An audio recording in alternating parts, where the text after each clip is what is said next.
strong towards the end of the year. Would I panic because Oak Ridge is 0-2 right now? No, I would not. Also tonight, Oak Ridge's quarterback goes out. They're one of the leading running backs in the state of Tennessee, one of the best running backs in the state of Tennessee. Didn't play much in the second half. Is he injured, or was it just the cramping situation that put him out? So there'll be some interesting things to see, to actually see what happens. With about 3 minutes to go, Science Hill 36, Anderson County 21. With about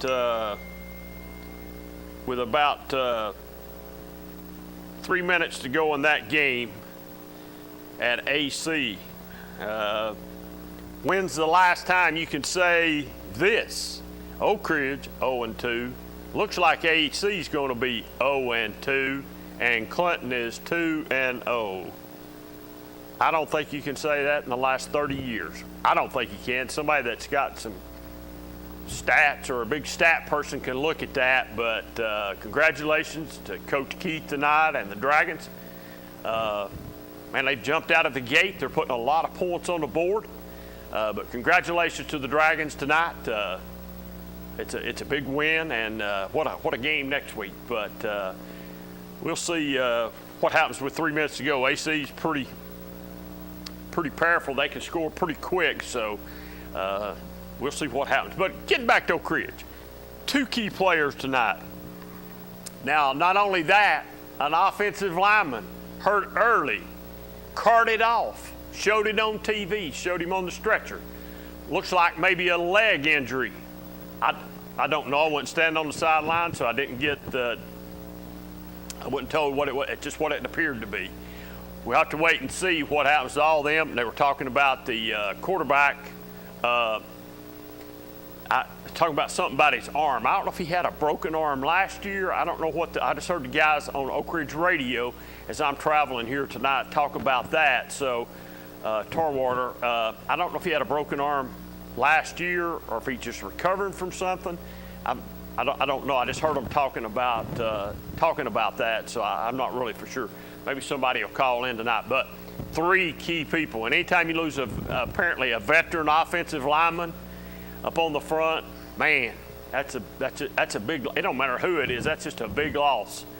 I know that's been a key point the last 2 or 3 years at Oak Ridge line. They've really sort of struggled and sort of not at times too. So it'll be real interesting to see what happens in the near future with Oak Ridge football. Let's go on and get on to line 1 here. Go ahead, caller, you're on there. Hey, David, looked like that Oak Ridge quarterback had a head injury, concussion or something. He was shaking his head like a wild bull. Shaking his head like a wild bull. Yeah, he was shaking his head, so he's patting his head. Looked like he'd had some head injury or something other. Oh, okay. Because he was staggering around. They had to hold him up, staggering him off to lead him off the sideline of the field. Oh, okay. Well, I didn't get to see it. I had already left the house when that happened, so I didn't get to see it. But I appreciate the info, though. Okay, have a good one. All right, thank you, man. I appreciate you. All right.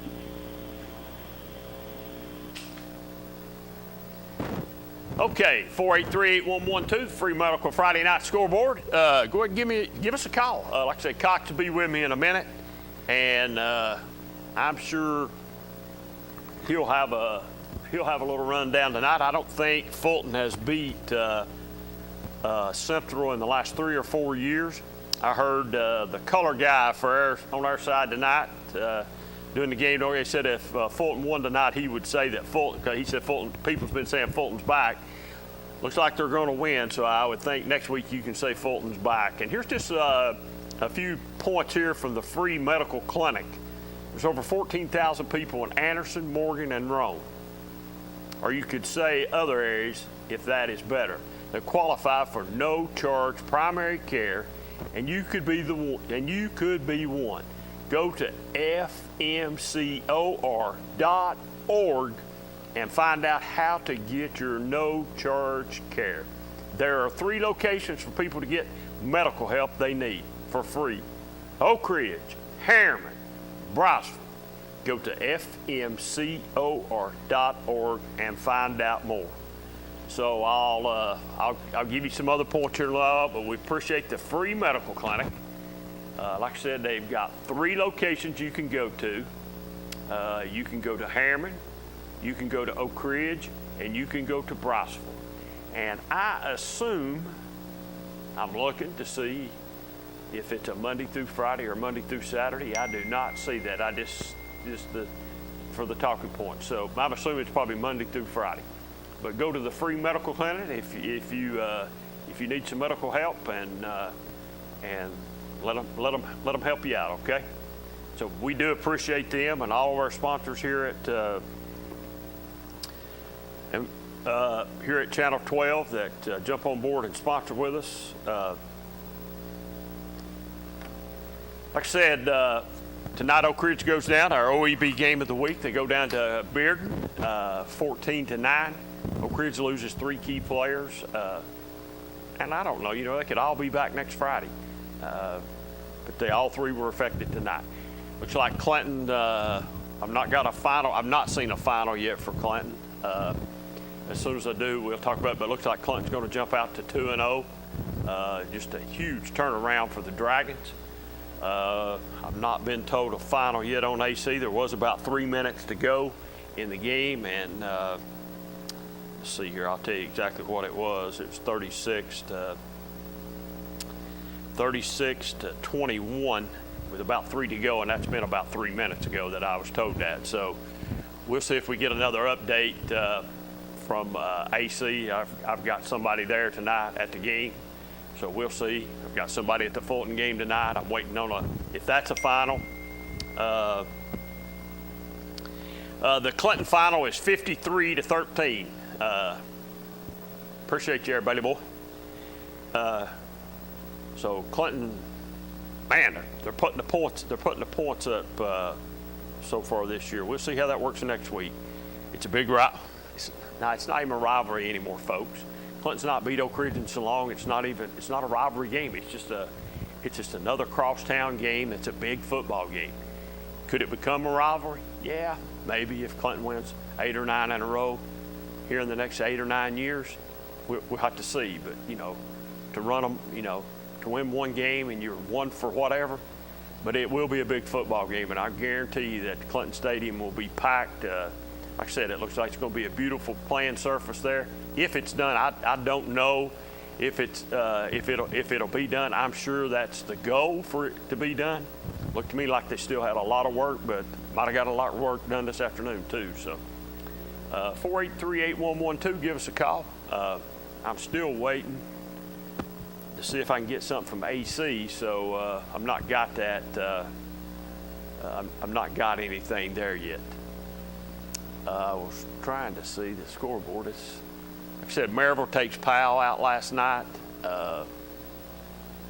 Looks like Alcoa wins tonight. Looks like Coalfield wins tonight. I believe Coalfield plays Scott County. Yeah, it's Scott County up there. Kingston was up earlier tonight, I heard, over Oliver Springs. Carnes rose tonight. That sets up a big showdown next week with Carnes and Powell. I think Carnes is out to 2-0. Man, when's the last time you can say that? That Carnes is out to 2-0. Looks like West rose tonight over Farragut. Farragut's 0-2. That's been a while since that's happened. The Farragut jumped out 0-2. Like I said, Kingston over Oliver Springs tonight, big.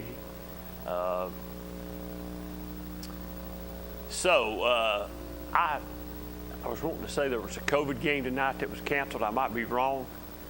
I'll wait for the score to come up to see before I say it. So COVID's still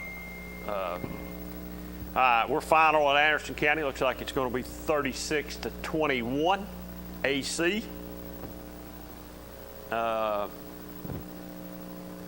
That's a final. Anderson County drops to 0-2. And I'll wait till Cox gets here, and me and him will talk. We'll talk about that. We'll talk about that. We'll talk about Oak Ridge and Anderson County and Clinton. Now, like I said, if somebody out here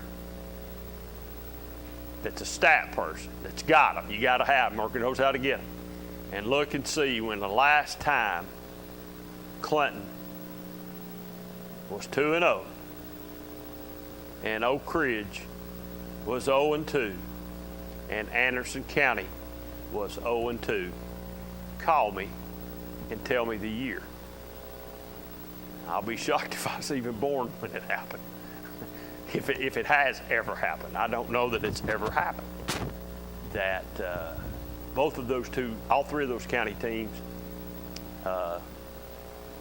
especially with Clinton being 2-0. I'm sure there's a lot of times it's been reversed, and Clinton's been 0-2 or 1-1 or something like that, or they've all been 1-1 maybe.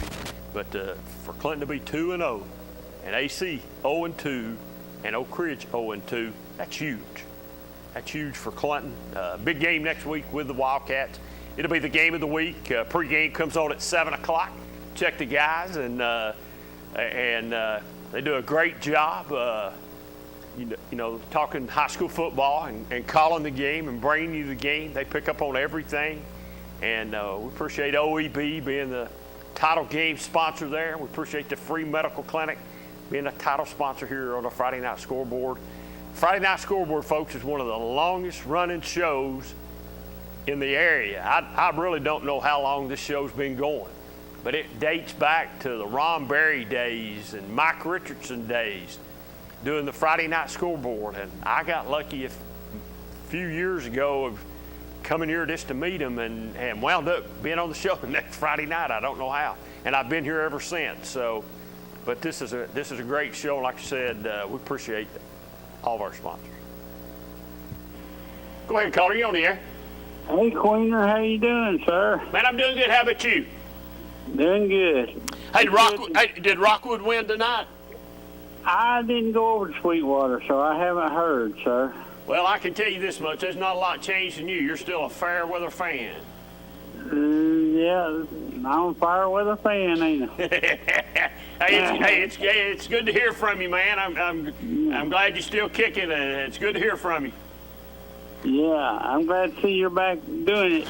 I'm back, man. I just got a little confused last week. I had planned a vacation, and I really didn't know high school football started last Friday night. I thought it was still the Jamborees. I thought it actually started tonight.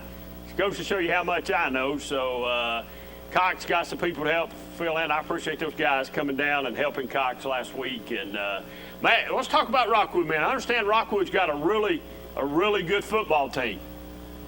That's what I hear too.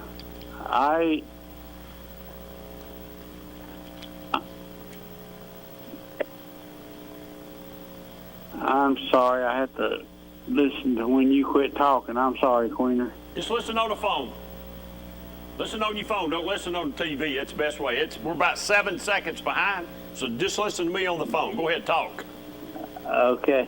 Now, I saw on television where one of the Rockwood players was on Channel 8 there, one of the running backs. I can't remember his name. Yeah, go ahead. Go ahead. I talked to Ron Berry this week, and he was he told me about a couple kids, and I don't remember their names. I think they've got Kingston next week, maybe. Is that right? I believe that's right. They got Kingston, I believe. Yeah, I had thought about coming down there maybe for a quarter, but I don't know now with Clinton and Oak Ridge, and Clinton being 2-0 and Oak Ridge coming in 0-2. I don't know if I'm going to go there. I don't really know. I might still wind up at Rockwood next Friday night for about a quarter.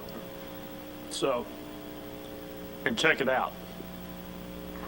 Yeah, I wish I could get back, but there's been some health reasons why I hadn't been going. Listen, buddy, I understand that right now. It's I understand, okay? No explanation needed. I'm just glad you're still kicking and can call in here on Friday night. It's good to hear from you. Yes, sir. Just remember, you owe me some diet drinks. Yeah, I know about 100 of them, ain't it? 106 packs. You might well just go ahead and get a case and just, maybe have them FedEx to me or something. Yeah, I could do that, couldn't I? All right, I ain't gonna let you forget it, man. I can't do that. I gotta keep reminding you about that. So, That's right. yeah, I heard that. So, but like I said, man, if you get a chance, get out. I understand Rockwood's got a really nice football team this year. I've heard a lot of really good things about it. Heard Coach Webb talk here on the Wednesday night show. I heard his call in on Wednesday night, and I believe it was this Wednesday night. But anyway, it don't really matter. I heard him talk about his football team, and you know, Rockwood's got a fine coach in John Webb. He's a good man, and I always liked being around him when we were doing the games down there. So get out and see Rockwood, okay? Okay. One other thing. Oh. Yo, go ahead. I'm not too far from it now. I'm in Rockwood now. I'm down here what they call Victorian Square Assisted Living. Uh-huh. So I might be able to get a shot at trying to go if I can get somebody to take me. Heard that. Well, maybe somebody will come give you a ride. I hope you get to go, okay? All right. Have a good one. All right, see you, buddy. See you. Go ahead, caller. You on the air? What's going on, Queener? How you doing, brother? Doing good. How you doing, buddy? Buddy, I tell you, I've seen the dumbest play call in my life tonight. You seen the what? The dumbest play calling in my life. The dumbest play calling. 26 seconds left on the 19-yard line going in. No timeouts left, coming out of a timeout. And Scott County runs the ball twice. Right up the gut. To go into the half at 14-0. I mean, that is. I mean, I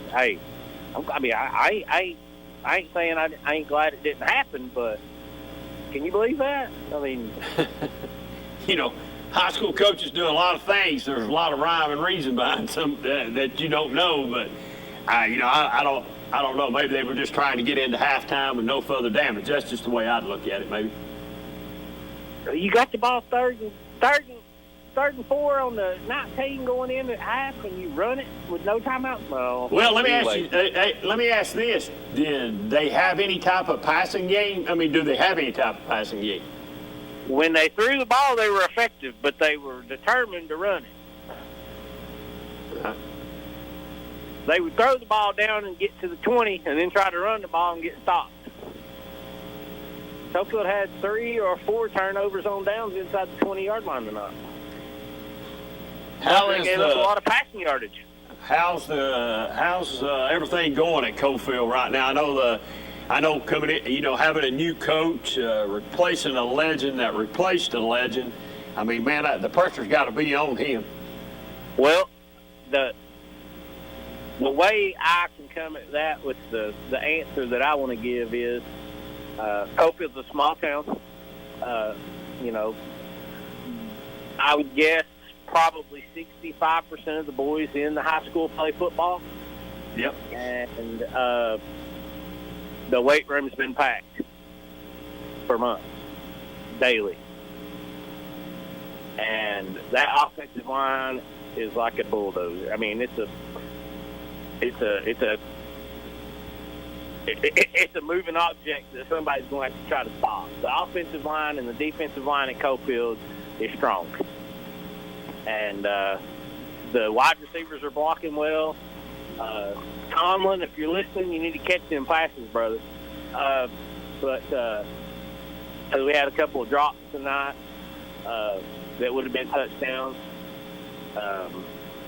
Turned the ball over on down a couple times.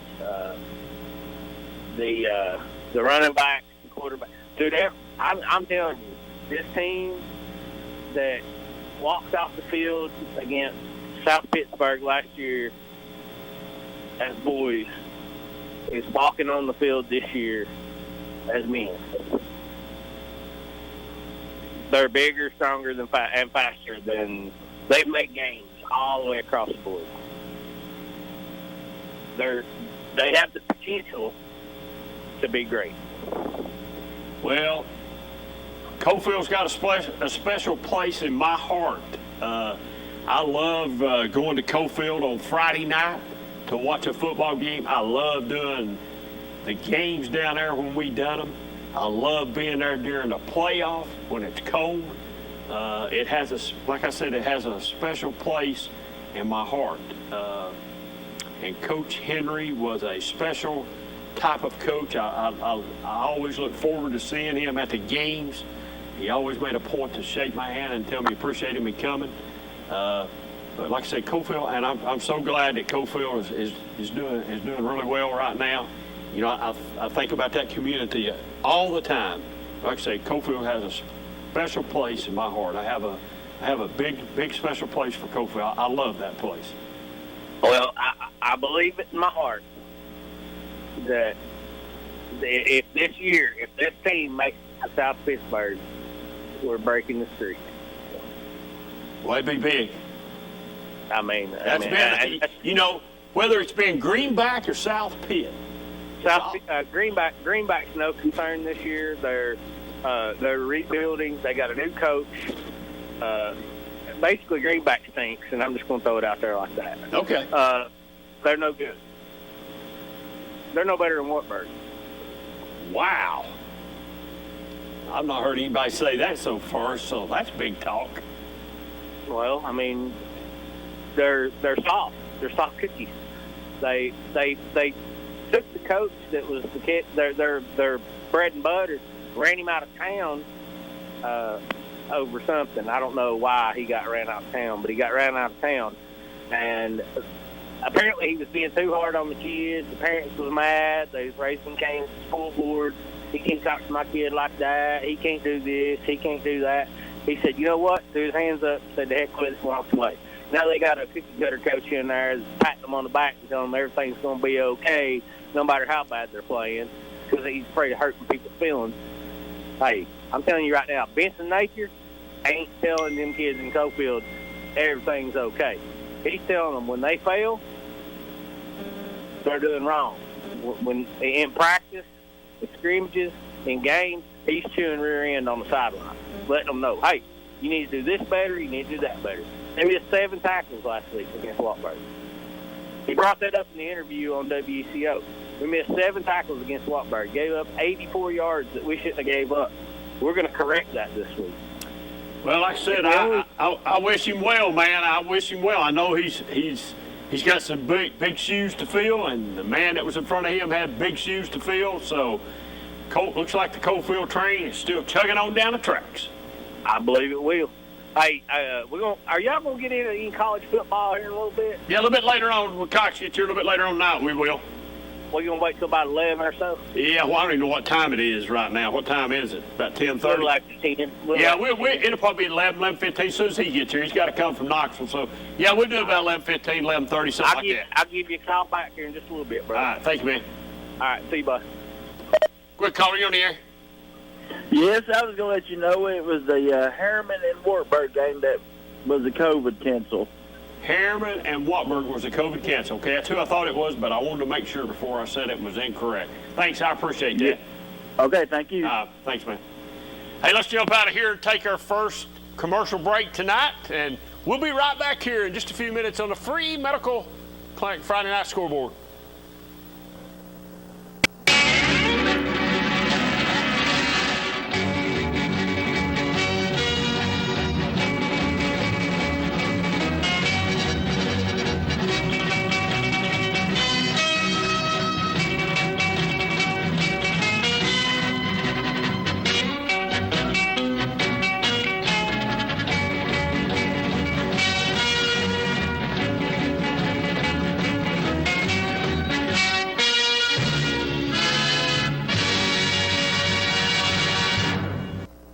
American Outdoor Equipment has a great new location in Rockwood. They are a Branson tractor dealer with various sizes to choose from. Branson's greatest asset is their strength, quality, and features. But American Outdoor Equipment also has Bobcat mowers. You can expect the best when it comes to performance, durability, and comfort with a Bobcat mower. Or how about a Dixie Chopper mower? They're the world's fastest lawn mowers. They have a large service and parts department. They are family owned and operated, plus they offer in-house financing. That's American Outdoor Equipment in Rockwood.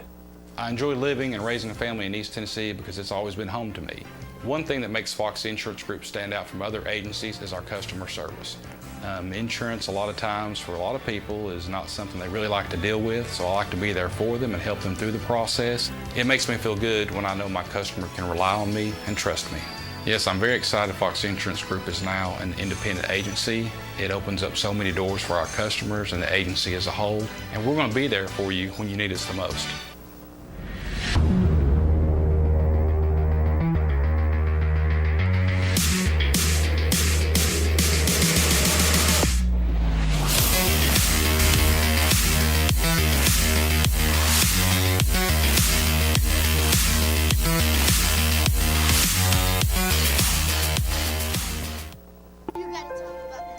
The innocence of youth. Is there anything any better? But soon they'll be in high school and facing all the same challenges you faced. How to make friends, how to fit in, how to be cool. We want our children to have everything they'll need to live fulfilling and productive lives. Make sure the kids in your family are among the more than 110,000 participants here in Tennessee who take part in high school sports. Your grandmother's fine china, those trendy sneakers, your collection of hand-carved duck decoys. Auto Owners protects your home. Because, well, somebody should. That's simple human sense.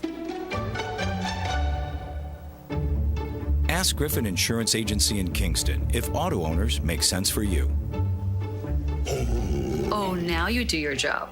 I am a Simplicity dealer. This business is my life, my career. If you need a new mower, I'll help you choose the model that will make your property look its very best, and even let you take a test drive. When it does need service, you can rely on my factory service training and genuine parts. Because I don't just sell products, I build relationships. I am a Simplicity dealer. S.L. Bowman & Sons, 524 North Front Street in Rockwood. Evans Mortuary has been serving the needs of families in and around Roane County since 1976. As established members of our hometown community, we understand the security of dealing with people you know you can trust. We build our reputation on this trust. The Evans family appreciates the confidence the community has expressed in us over the years and will constantly strive to earn that favor. Evans Mortuary, 805 North Gateway. Welcome back to the free medical clinic Friday night scoreboard. Let's go right to the lines. We got somebody holding here. Quick caller, you're on the air. Hey, on the scoreboard. On the scoreboard, you got Oak Ridge 14, Bearden 9. It should be just reversed. Okay, I'll tell him. Bearden 14, Oak Ridge 9 instead of the other way around. He'll get it changed. Okay. Thank you. Hey, next week, Clinton's going to roll. The Dragons are back.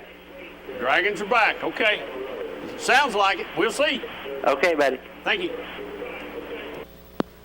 Like I said, we appreciate the free medical clinic for sponsoring the Friday night scoreboard. Did you know that the free medical clinic on average provides over $600 worth of medical care for free at its 3 clinic locations, Oak Ridge, Harriman, Briceville? Go to fmcor.org for more info. And the mission of the free medical clinic is to provide no-charge primary care for low-income and uninsured residents of Anderson, Morgan, and Roane counties. Go to fmcor.org for more info. And we appreciate those people tonight being our title sponsor here on the Friday night scoreboard. 483-8112. Okay, now let's set this up. Tonight, Oak Ridge goes down 14-9 to Bearden. Okay, Anderson County goes down 36-21. Clinton wins tonight 53-13. All right, what does this tell you?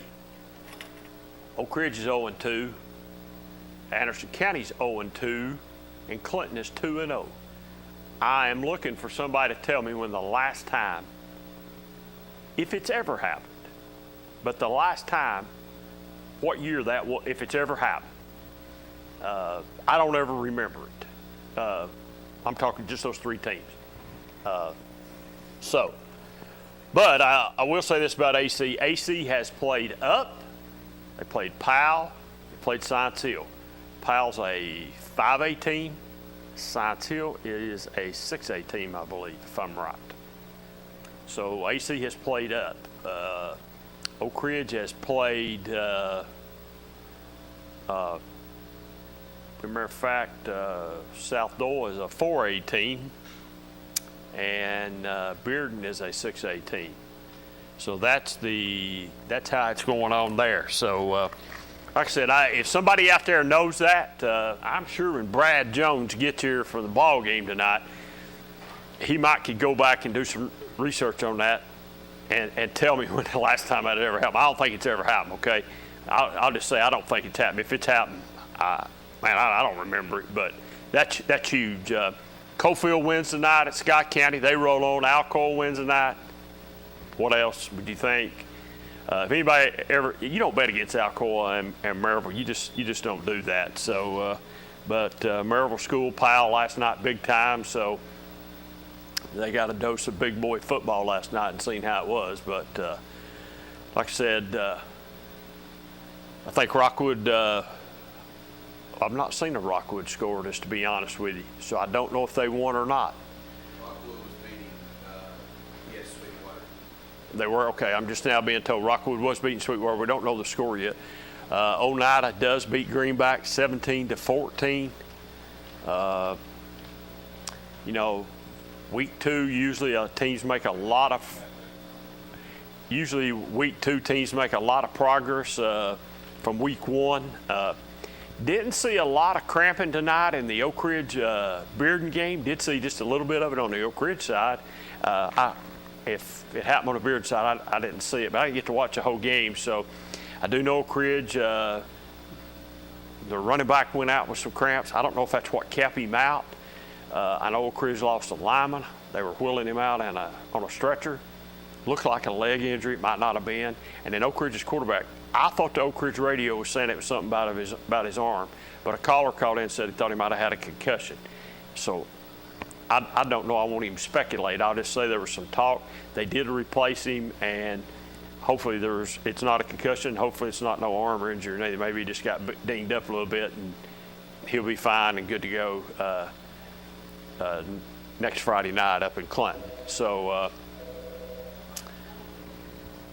let's get a call here. Quick caller, you on the air?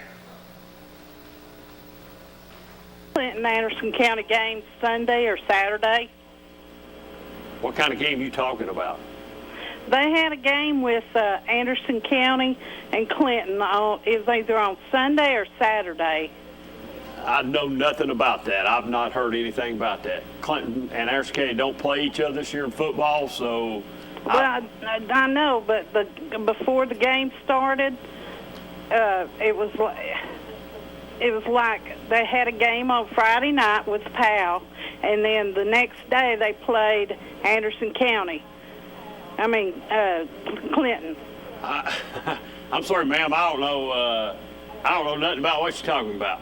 I've not even heard that, and I live in Clinton, so I would. Well, I was reading that out of a magazine that the Clinton Courier put out. I'd say that's incorrect. Yeah, I'd say that's incorrect. I don't think that's. I don't think it. I know the middle schools have not played yet. They don't play till later on, but no, I don't think. The high schools aren't playing. And the high schools aren't playing, so no, I don't. I think that's just incorrect. Okay. Right. I read it and I thought, well, I haven't heard nothing about it. No, I hadn't heard nothing about it neither. So you're not the only one. David. All right, thank you. Bye. Go ahead, caller, you on the air? Hey, Queener, I'm sorry I didn't mean to call back before college football, but I just want to let you know you are coming in like a boss for Santa Claus at Christmas time if you want to put a hat on and a coat. Son, that beard is on point, son. You rocking it. Thanks, man. I appreciate it. Hey, this is retired life. It's been on vacation for 2.5 weeks. Look at the dude. He's looking good. My partner's back. She done drove him crazy being home with her for 2.5 weeks. That's exactly right, man. She kicked him out tonight. She kicked me out tonight, though. Hey, all right. See you, fellas. See you. Greg Coney on there.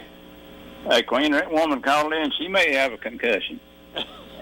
She might have. I don't know anything she's talking about, though. I don't know a thing, man. Hey, in her defense. Hey, I heard that it's been Clinton. Last time Clinton went 2-0 was in 2017. No, really? 2017. Okay. Okay, I read something different. I might have a concussion. Well, I'm trying to figure out when the last time Clinton's been 2-0 and Oak Ridge has been 0-2 and Anderson County's been 0-2. I'm just wanting to know if it's Did Anderson County lose? Yeah, Anderson County got beat 36-21. Well, there's one thing about it. Clinton is the only team to go 2-0 in the county. Yeah, Clinton's on team 2-0 right now in the county. Oh, we would have never thought that. The last time Clinton was 2-0, McCamey was the coach, and they lost 8 consecutive games. So 17, you might be right. All right, man, I appreciate it. Appreciate the info. See you now. Bye. Thank you, man. I had a Clinton fan text me last week during the show saying that the last time Clinton was 2-0, they lost 8 straight games to end the season and went 2-8, and it was while McCamey was there. So it probably was 2017. He's probably right. Yeah. What I was trying to find out, when's the last time Clinton's been 2-0 and both the other two county teams have been 0-2, and I don't ever remember that. So I can't remember that. I mean, Anderson County and Clinton's played each other so early in the season for the last several years. I don't know the last time. Dale Isabel and Chad Isabel could tell us that. The last time Anderson County was 0-2. Yeah. So I'm just trying to figure it out. But like I said, Oak Ridge. Is Oak Ridge not probably the biggest disappointment of anybody in our viewing area right now? Well, I don't know if you say disappointment or not. I won't go that far, but I will say this. They lose their quarterback tonight. Their running back doesn't play in the second half. Did he play the first half? Played some first half, limped off from cramps. I don't know if it's cramps or something else. And they carted one of their better offensive linemen off the field on a stretcher and put him in an ambulance. Looked like a leg injury.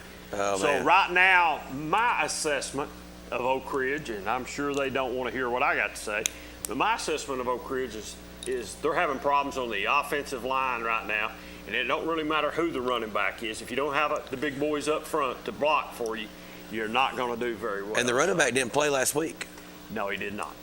He didn't play last week, and he only played a half this week. So I'm assuming it was cramps. If it was something else, I don't know. A caller called in and said he thought the quarterback might have got some signs of a concussion. I was listening to the Oak Ridge guys on radio, and they were talking about an arm injury. So I'm really confused there from the head to the arm. So we'll just wait and see what happens, and we'll roll from there.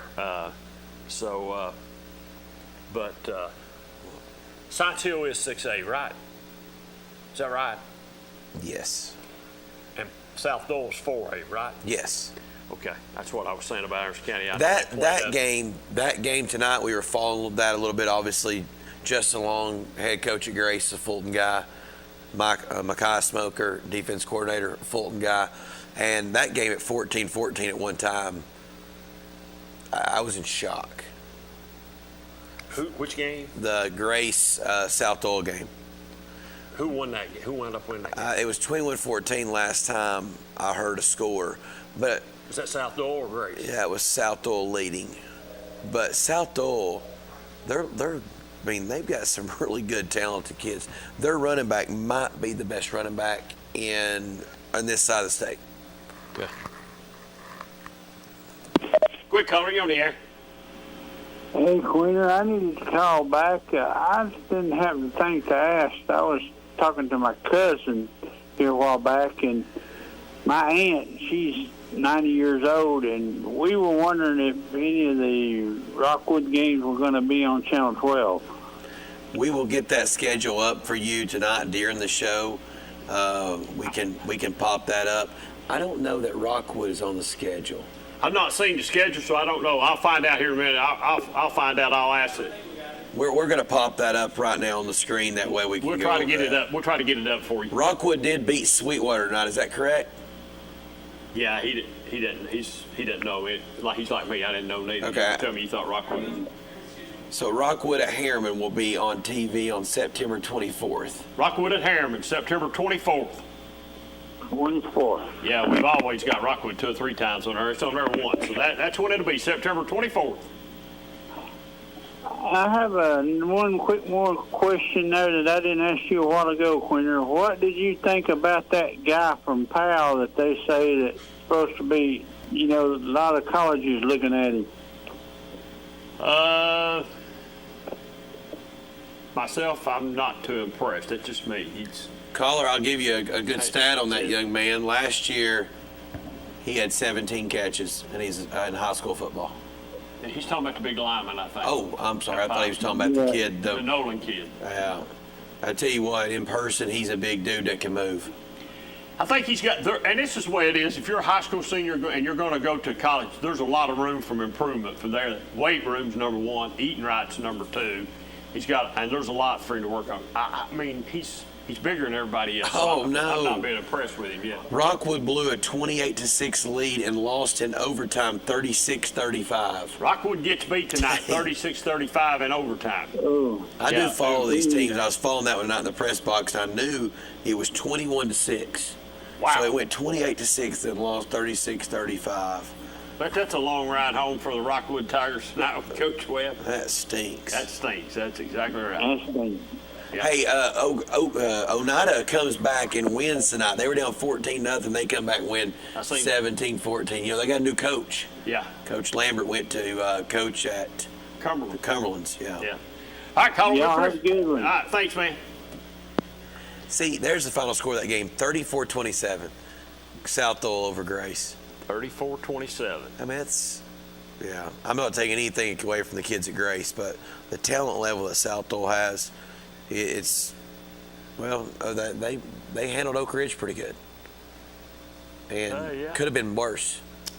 Could have been worse. Probably the score, I don't think the score really told you the story of that game last week. But I'm still shocked that Oak Ridge lost tonight. Yeah, a Bearden team that over the last couple of years has not been very well. And Bearden had a bad loss last week. I like to think about who that was too, but yeah, it's a team that's. I tell you another shocker for me tonight. It looks like Farragut's dropped out to 0-2 also. Some of these. Farragut got beat up on really bad by Central in a scrimmage. Powell beat up on Farragut really bad in a scrimmage. So between those two teams beating up on them and now me watching those two teams in person, it's going to be a long year for our Farragut fan at Coliseum. It's going to be a long year, you think? It is. Fulton, and I love those guys over there. They're not real. This is not a real good Fulton team. Well, everybody says Fulton's back. So. Are they thin up front? And they're always thin up front, though. And I heard this explanation, and I'm not taking away anything from their second string, but you go from first string to John Tarleton. There's no second or third string. You go straight to Little League. Little League, okay. Yeah. So, that's where they play over there, Little League, John Tarleton Field. Okay, Tarleton Field. Yeah, okay. I mean that's the drop off. I mean, if they only dress 30-some players. Well, I see it. Is it just kids don't want to play football no more? I don't know. Don't want to play football no more? I don't know.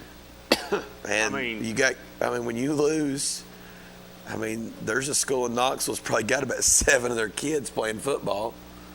And you lose 5 here, 8 there, all of a sudden you could be, you'd be close to high 40s, maybe 50. Instead, you got 39. But at least they're out to 2-0 right now, so that's they are. That's an improvement for them. Let's get this call here. Quick, caller, you're on the air. Hey, Oak Ridge has got to play Greenville at Greenville October the 8th. So they've got Clinton next week. Farragut. Lenore City, and then Greenville. So Oak Ridge doesn't have DB this year? No. Huh. No. They got to open the 24th of next month. Then Oak Ridge plays Powell, Greenville, Carnes, Dobbins, Bennett, and Campbell County. Well, they're going to need it. At Greenville. Did you say they played Dobbins Bennett? Yeah. Okay. I know they always schedule Dobbins Bennett. All right, Colin, we appreciate it.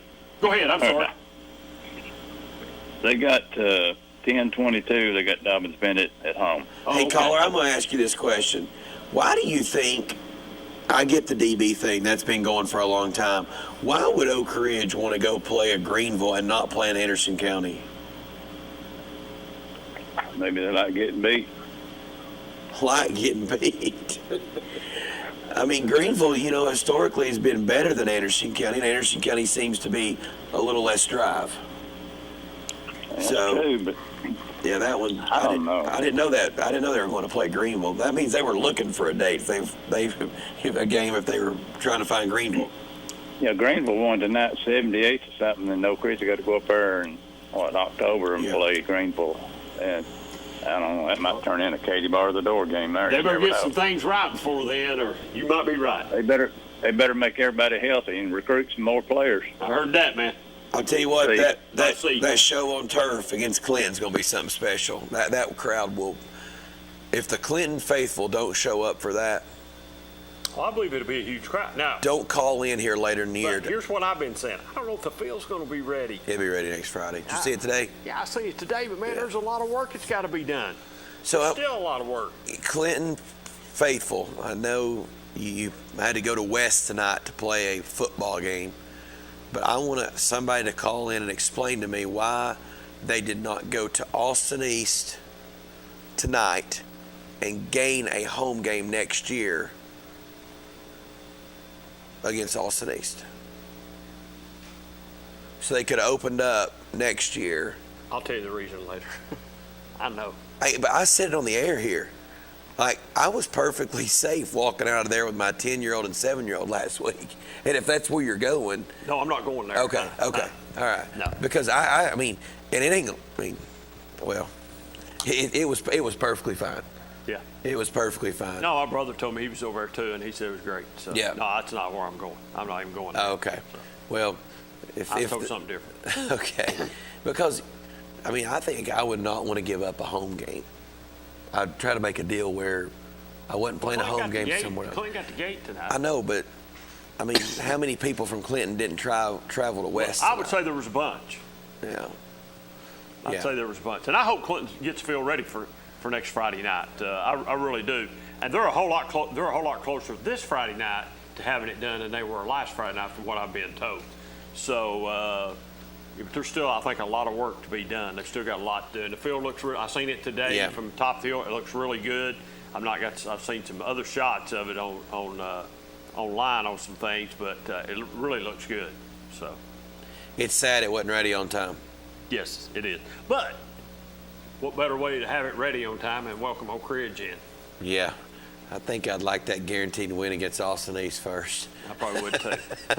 So, have you taken a commercial break lately? Yeah, I took a while ago, but we've taken another. Let's jump out and take our second commercial break. We'll be right back just in a couple minutes here on the Free Medical Clinic Friday Night Scoreboard.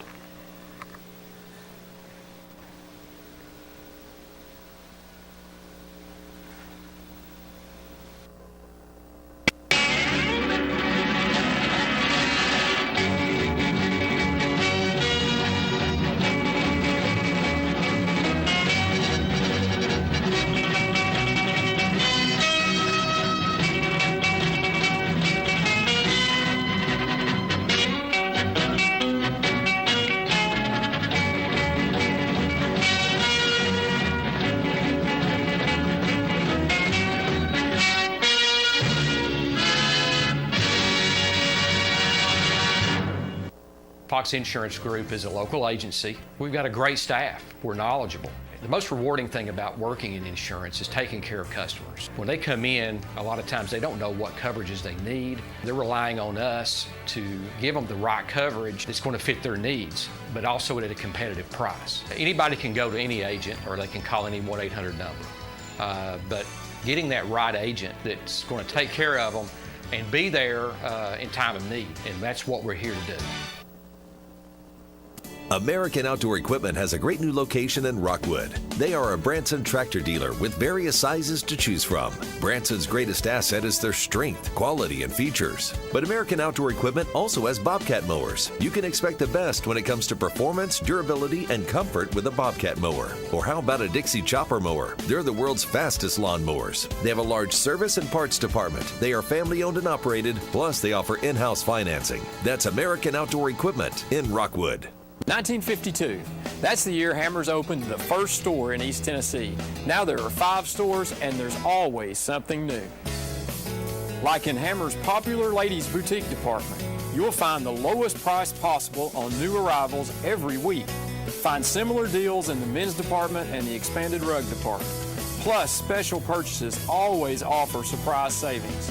You never know what you'll find next at Hammers. You've dreamed about the perfect house, a place to call your own, and a place to not only stretch out, but to grow. Auto Owners protects your house because to you, it's home. That's simple human sense. Ask Griffin Insurance Agency in Kingston if auto owners make sense for you. Happy to help, man. I was just over there talking to myself anyway. Evans Mortuary has been serving the needs of families in and around Roane County since 1976. As established members of our hometown community, we understand the security of dealing with people you know you can trust. We build our reputation on this trust. The Evans family appreciates the confidence the community has expressed in us over the years and will constantly strive to earn that favor. Evans Mortuary, 805 North Gateway. Make this spring all about enjoying the experience. When you ride on your new Ferris commercial mower featuring patented suspension technology, you'll have more than freshly manicured grass. You'll experience productivity and comfort like never before. And because you won't be slowing down for those rough spots, you'll mow more lawn in less time. Ferris, experience suspension. Your local Ferris dealer is S.L. Bowman & Sons, 524 North Front Street in Rockwood. Call 865-354-0600.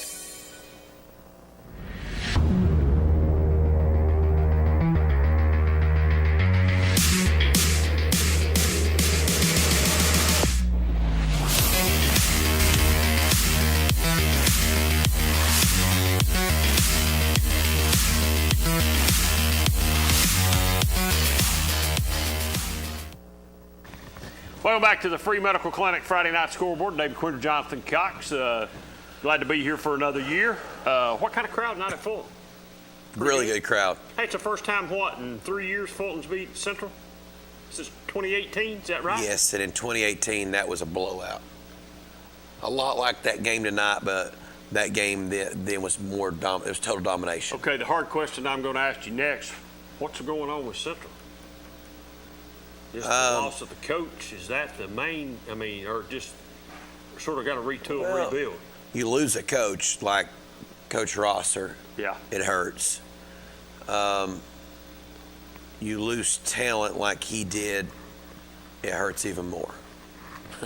So when he went out, that the talent level was going down. The quarterback they have, and he's a good high school quarterback, but it's like their offense has no flow. It's kind of, I don't know, it's like their offense has no flow. I can't put my finger on, tonight we were sitting up there and this is a run. And if we can call it from the PA and the score on the clock, Fulton's got a good chance of knowing what's coming. You could just sort of, I don't know, it don't have much flow. They're very predictable. So, yeah, they had a couple good years, and I think that's to the wayside. But back to the old Central. I'm afraid that's the way it looks. Central's best lineman's at Clinton. Central's best lineman is at Clinton. And I watched Central play tonight, so I can say that Clinton's got a really good left tackle that came from. Clinton's got a really good left tackle came from Central. Big kid. Yeah, somebody said Clinton's got a pretty good size offensive line. They do. They do. They have a good sized offensive They have line. a good offensive line. Who's probably the best team in Knox County?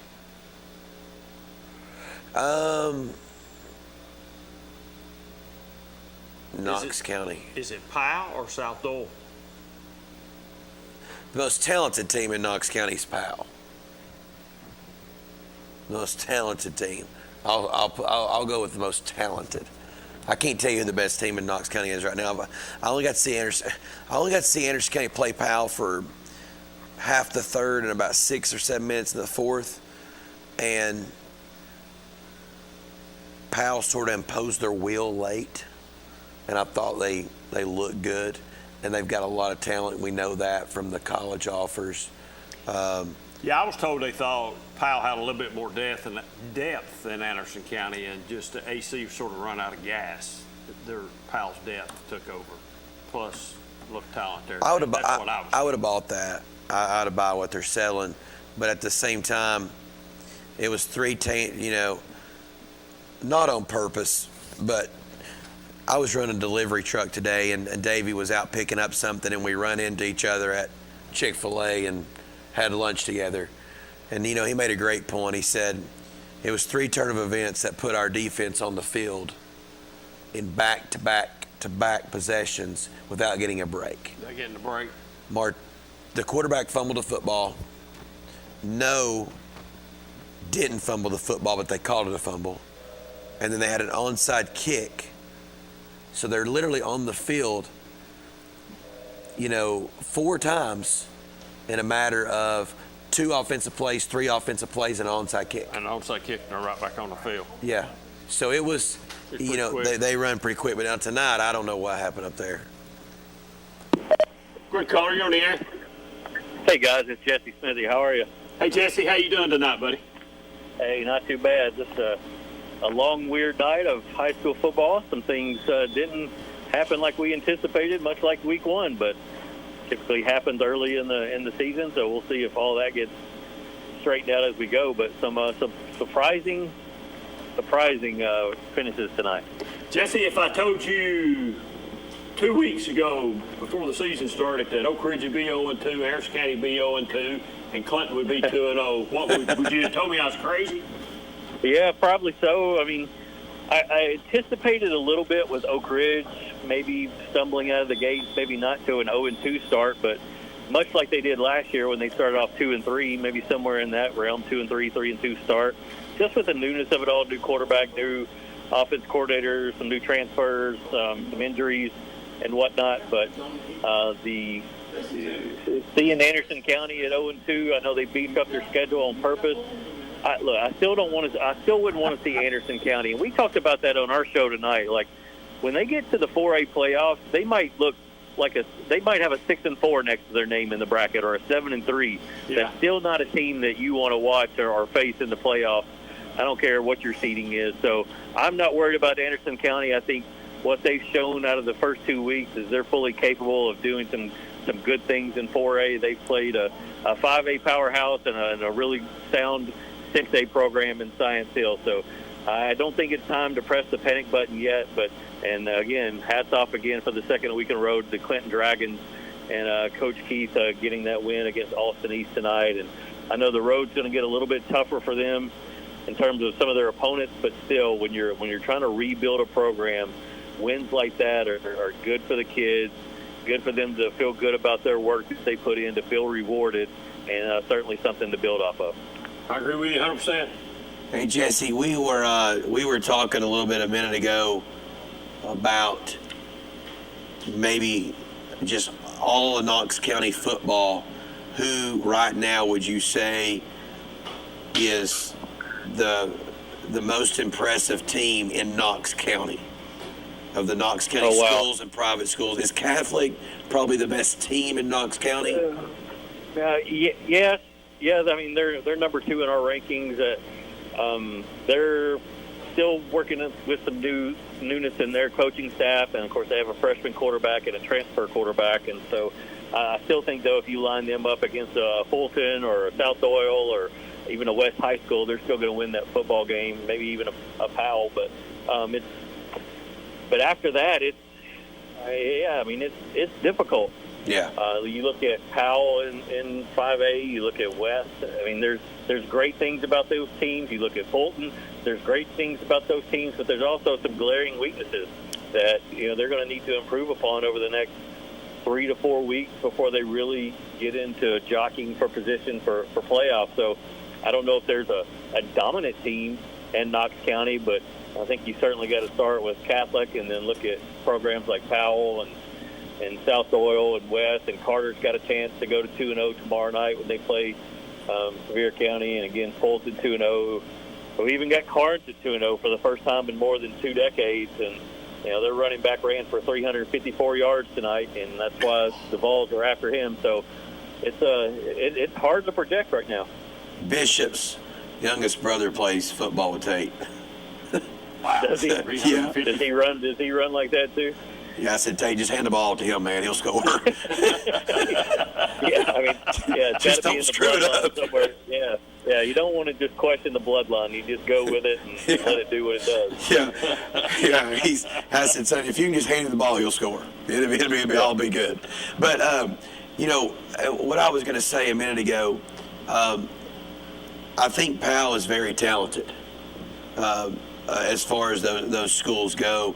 Jesse, we were talking a minute ago. Did you see where Rockwood was leading 28-6 at one time? Yes, that was one of the surprising finishes I was talking about. Rockwood is a team that we were really high on coming into the season, just with everything that they brought back talent-wise. And I know Sweetwater is a bigger classification school, but that was a little concerning when I saw that final score go final when we announced it on 5 Star Live. I didn't expect to see it.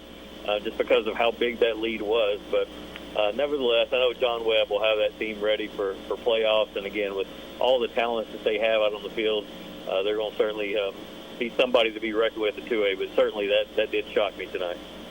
Now, did you have Science Hill beating Anderson County tonight in your picks? I did not. No, I had Anderson County winning that. I thought with what they were able to do against Powell and how well that they played against Powell, I didn't think Science Hill talent-wise probably doesn't match up tail of the tape-wise with a Powell.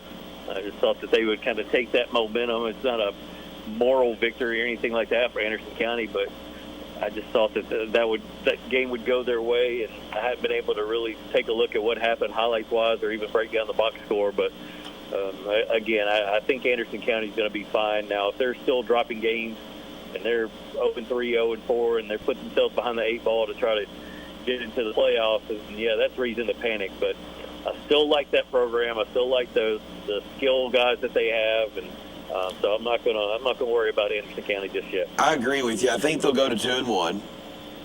So I'll go ahead and say that. But I think when I was watching them play the other night, third quarter, fourth quarter, that looked like to me that was one of the more impressive Anderson County teams I've watched. Like, yeah. I think and it might be they have to change their style a little bit. No's an old school workhorse dude. I mean, like, he don't need to spread. Right. No, he just likes running. Give him a fullback, give him a tight end, and shorten the game and let me run this right down your throat. But I mean, what a great tool to have for Davey Gillum to know that you can play multiple styles of offense or multiple kinds of games and be able to win it. You're going to throw it around, you can win it that way with Walker Martinez. Like you said, if you need to shorten the game and rely on your offensive line and Gavin to run the football, you can do that as well. So it's just, again, it's early in the season. These are big games that are outside of their region, outside of their classification. So Anderson County should be just fine. Yeah, I agree. Morristown West is a team that popped up a minute ago on our scoreboard. I'm surprised they're 2-0. That sort of shocks me a little bit to their start to their season. Yeah, they haven't been that great the last handful of years. I think that come from behind win over Morristown East a week ago kind of gave them a shot in the arm. They have a really good running back. Last name Delaney, his older brother played at Morristown West and was a star. I think he's at Wake Forest now. So they have a really good running back. He's a real kind of tall, slender guy, but certainly powerful. And I know he's a workhorse for them. And I haven't seen his stats tonight, but I would bet good money he had a really good night that they were able to win. So that's probably a coach that needs wins like this. Alex Sanders is not one of those guys that's a household name. from coming out of the Morristown area. People in Knoxville probably don't even know who Morristown West coach is, and that wasn't the case 15 years ago. And so for Alvin Sanders to get a win like that, I mean, that's big for him and probably gives him a little bit of breathing room. Big games next week to watch before we let you go and go home and get some rest. Well, I tell you all the time, I don't look ahead that much. All I know is there's not a Thursday night game next week, and I'm certainly happy about that. Give me a chance to catch our breath after having Thursday, Friday, Saturday night games last week and Thursday, Friday, Saturday night games this week. And so to be able to just sit on the couch and watch a little bit of college football next Thursday night, I'm excited about that. Well, I tell you what I'm trying to work out. I'm trying to work out a tailgate next week and a 5-star live and a post-game dinner, all from Ben Downs and Travis Freeman. So we might be able to work out something. Well, if the Freemans are working the grill, I'm going to be there. They've shown me some hospitality when I come out to Anderson County, and there's always some kind of special meat on the grill or wings. So if there's a Freeman working the grill, I'm definitely going to be there. Well, as long as Downs is buying, we're all good. Yeah, that's good. I mean, he's deep pockets there, so he's that's got that right. All right, Jesse. Thanks, Jesse. We appreciate it, man. All right, boy. All right, thanks. All right, We'll talk to you all next week. I see. Quick caller, you on the air. Hey, what's going on, Phil? Hello, man. Hey, I got to brag. I can't help it. Coquille's offensive and defensive line this year is a road grader. And I feel sorry for anybody this place. If their defensive line ain't ready to get hitting them out. But the question I have for you is, on a clean block, I'm talking shoulder to chest, no helmet contact at all, on a little bit of a crack back on a wide receiver, on a defensive back. I don't see anything wrong with that. I mean, the wide receiver's supposed to block. Yeah, and if it's a little bit of a crack back, it's probably a crack back, so it's a penalty. And the hands have to be extended to not be a penalty. You mean because the wide receiver's 3 yards faster than the DB and the running back's coming down the sideline, and he's trying to give him that extra 20 yards for a touchdown or whatever, and he hits him square in the chest. No head dig. That's personal foul. I don't get that. Yeah, I think it's a safety rule. The other day there was I was at Fulton, Austin East, and an official was standing on the sideline with us, and the kid, hits him with his shoulder pad that hits this kid square in the chest, and the sideline went crazy except the coaches, and the coaches knew it was a penalty. And the coach actually told him, he said, "I have told you all summer, you got to get your hands out when their heads turned and they're coming at you. You got to get your hands out." And so they'd rather have a broken wrist? You're not going to break your wrist. I mean, if you put your hands out, guys running full speed. I mean, you're going to bend your arms and absorb the contact. I mean, you're not going to go stiff arm at him. It's a penalty, man. I don't get it. I don't agree with it, and I never will. Now, helmet to helmet, I get it. But, I mean, if you're 35 yards downfield and you're blocking downfield and you're 3 yards ahead of the defensive back, you're a wide receiver, and you turn your body and you start backpedaling 2 steps, and then you lower your shoulder and lower the boom on that dude, that should not be a penalty. So you think you're square in front of him. Do you think the cornerback or you think the wide receiver should be able to hit his shoulder to the guy's head or his helmet to the guy's chest? No, shoulder. You hit him with his shoulder. Shoulder to chest, 35 yards downfield, and they called a targeting penalty. And the play, and he was blocking the guy? Yes. But, I mean, he was 3 yards ahead of the guy, backpedaled 2 steps, planted his feet, and lowered the absolute boom on the guy. Shoulder to number. See, the one I'm talking about was the guy, the plays past it, and they're coming back, and he peels back. He peels back. That's what I'm talking about. The running back was still 5 yards behind the play. No, that don't make any sense. That's what I'm saying. What they call? Yeah, what they call? They call targeting. Targeting? So they didn't even call that personal foul peel back. Well, there's had to be some head-to-head contact then. That's weird. There was no head-to-head contact. There was shoulder to chest. I just watched the video. I can send it to you, Quinter. I got your phone number. I believe you. I mean, yeah, but there was a play the other night, caller, that I agree with. You know, the play, the quarterback rolls out. Throws a 15-yard pass to the wide receiver, who is in the slot, and runs a out and stops. The outside receiver ran a go. All right. The outside defender is running with. Well, he ain't even running with him. He's, like I said, he's 3-4 yards behind him.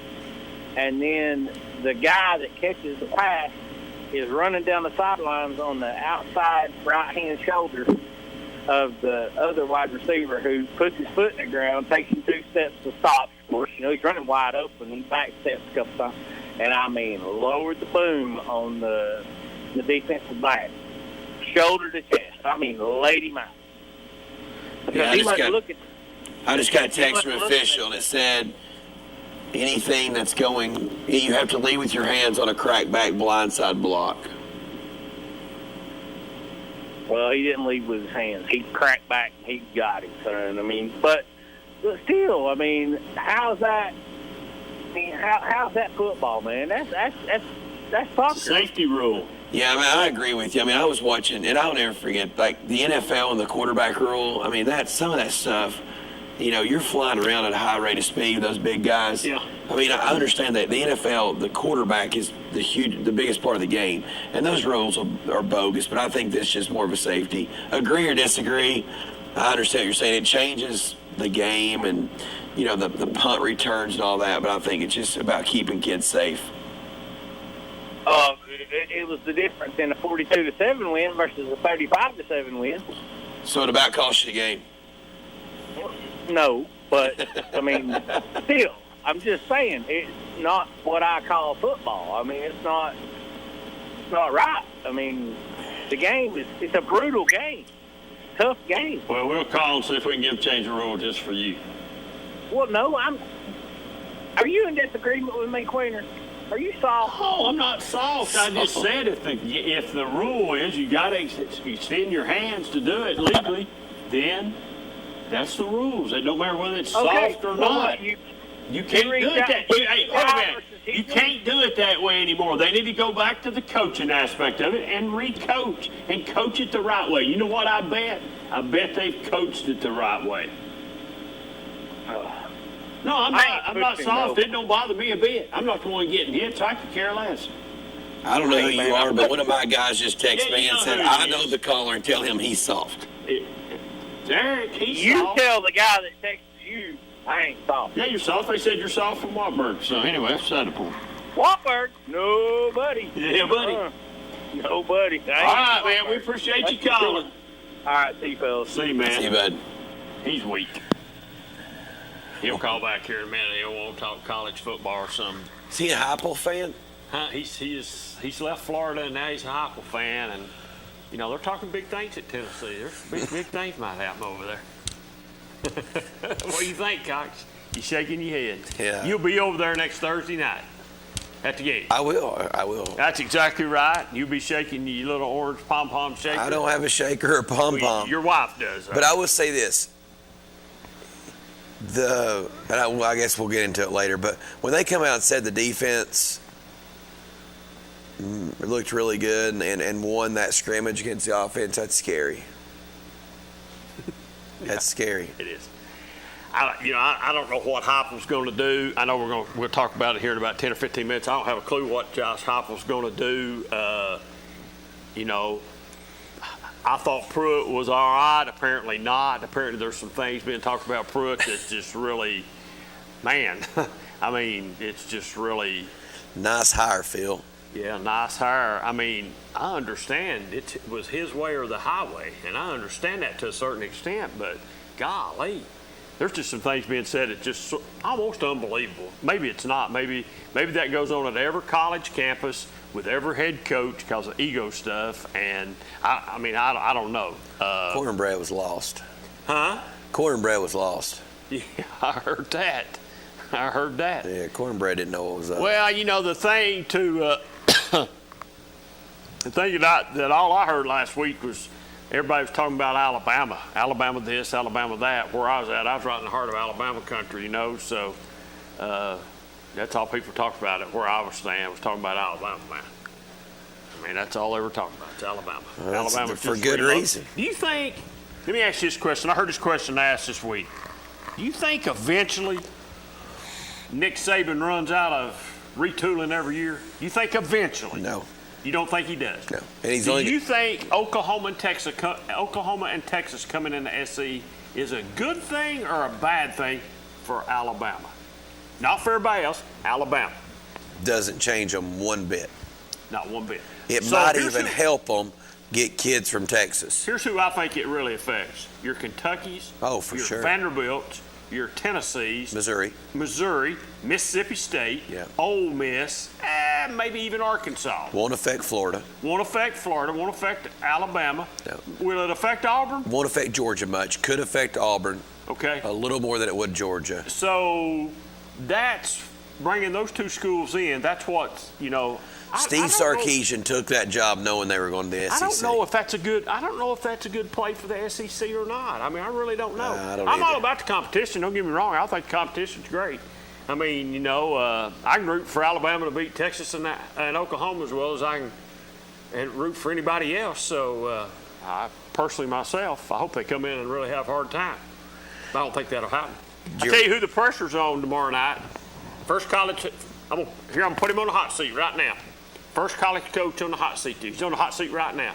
Chip Kelly at UCLA. He loses tomorrow night, he'll not make it through the year. So I was in Oregon back in July, and there was 2 Oregon fans that was beside us in the lodge we were staying. They hate Chip Kelly. They hate him when he was there. Okay. He had some pretty good teams when he was there, well, too. But they said he underachieved. Like he could go score 70 points against a good team, but when he went up to people that had as much talent as he did, or more, he never could beat them.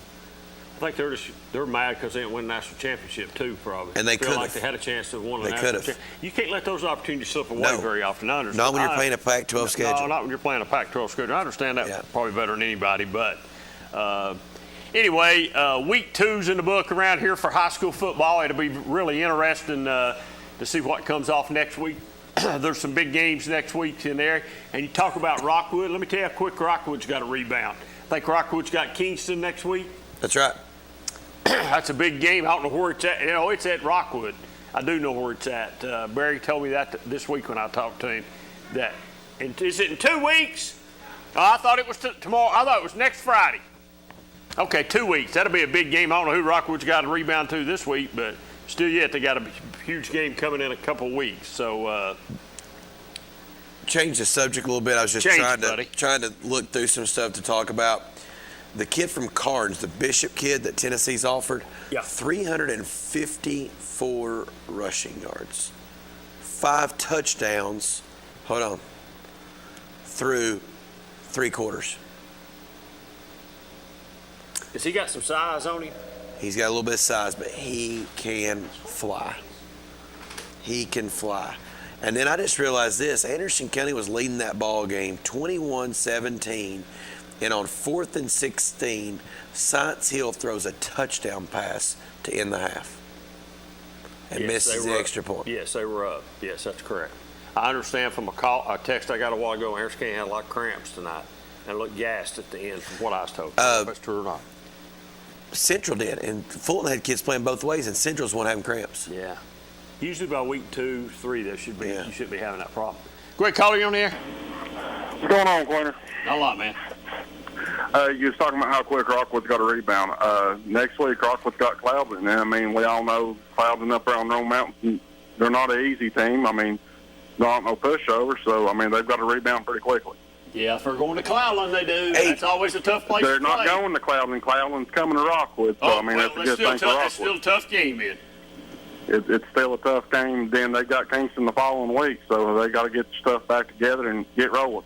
They'll get rolling when they get in that district, though. These games are good for them. Hey, caller, were you at the game tonight? And unfortunately, no, I was not. I was listening to it on the radio. Well, tell us what you, I guess not what you watched, what you heard. Well, was it Rockwood turnovers? Come out on fire, then their quarterback went down early in the second half. Oh. And Sweetwater put up 22 unanswered points, and they had the momentum going into overtime. So Rockwood lost their quarterback? They lost their quarterback early in the second half. I don't know how severe the injury is. I know he didn't come back. It was pretty rough. Backup quarterback coming in, bobbled a few snaps, couple drops, and I mean they fell apart there late in the second half. And luckily, you get to overtime, and Sweetwater went for 2, and that was it. I understand. It's hard when you lose a starting quarterback in high school sports. It's like losing a point guard or a pitcher. I mean, it is. It's hard. It's hard. It is. It's hard. It's not like you've got another scholarship player sitting over on the sidelines ready to come in. Exactly. I mean, these are young kids coming out there. I mean, his first snap in high school football. I mean, and he's going to struggle. Yeah. That's just part of it. I mean, Sweetwater's not no easy team. They're a decent 3A team. Yeah, and Rockwood's always had battles with them. And Sweetwater smells blood in the water when they watch that, I mean, you just turn it up. You turn it up on defense. That's the way their coach coaching. He's been doing it for years. And, I mean, my hat's off to Sweetwater. They found a way to win the ball game. I'm a big Rockwood fan, but my hat's off to Sweetwater. All right, man. We appreciate you calling us and giving us the skinny. They're going to have a good year, though. They'll make a good playoff run. Rockwood's going to be good. They'll be all right. Yeah, especially since we got Meggs out. All right, yeah, man. you're right. That is right. Hey, give us a call every Friday, okay? Yeah, Meigs County's out. That's a good point. Quick, call you on the air. Hey, guys, I had a quick question for you.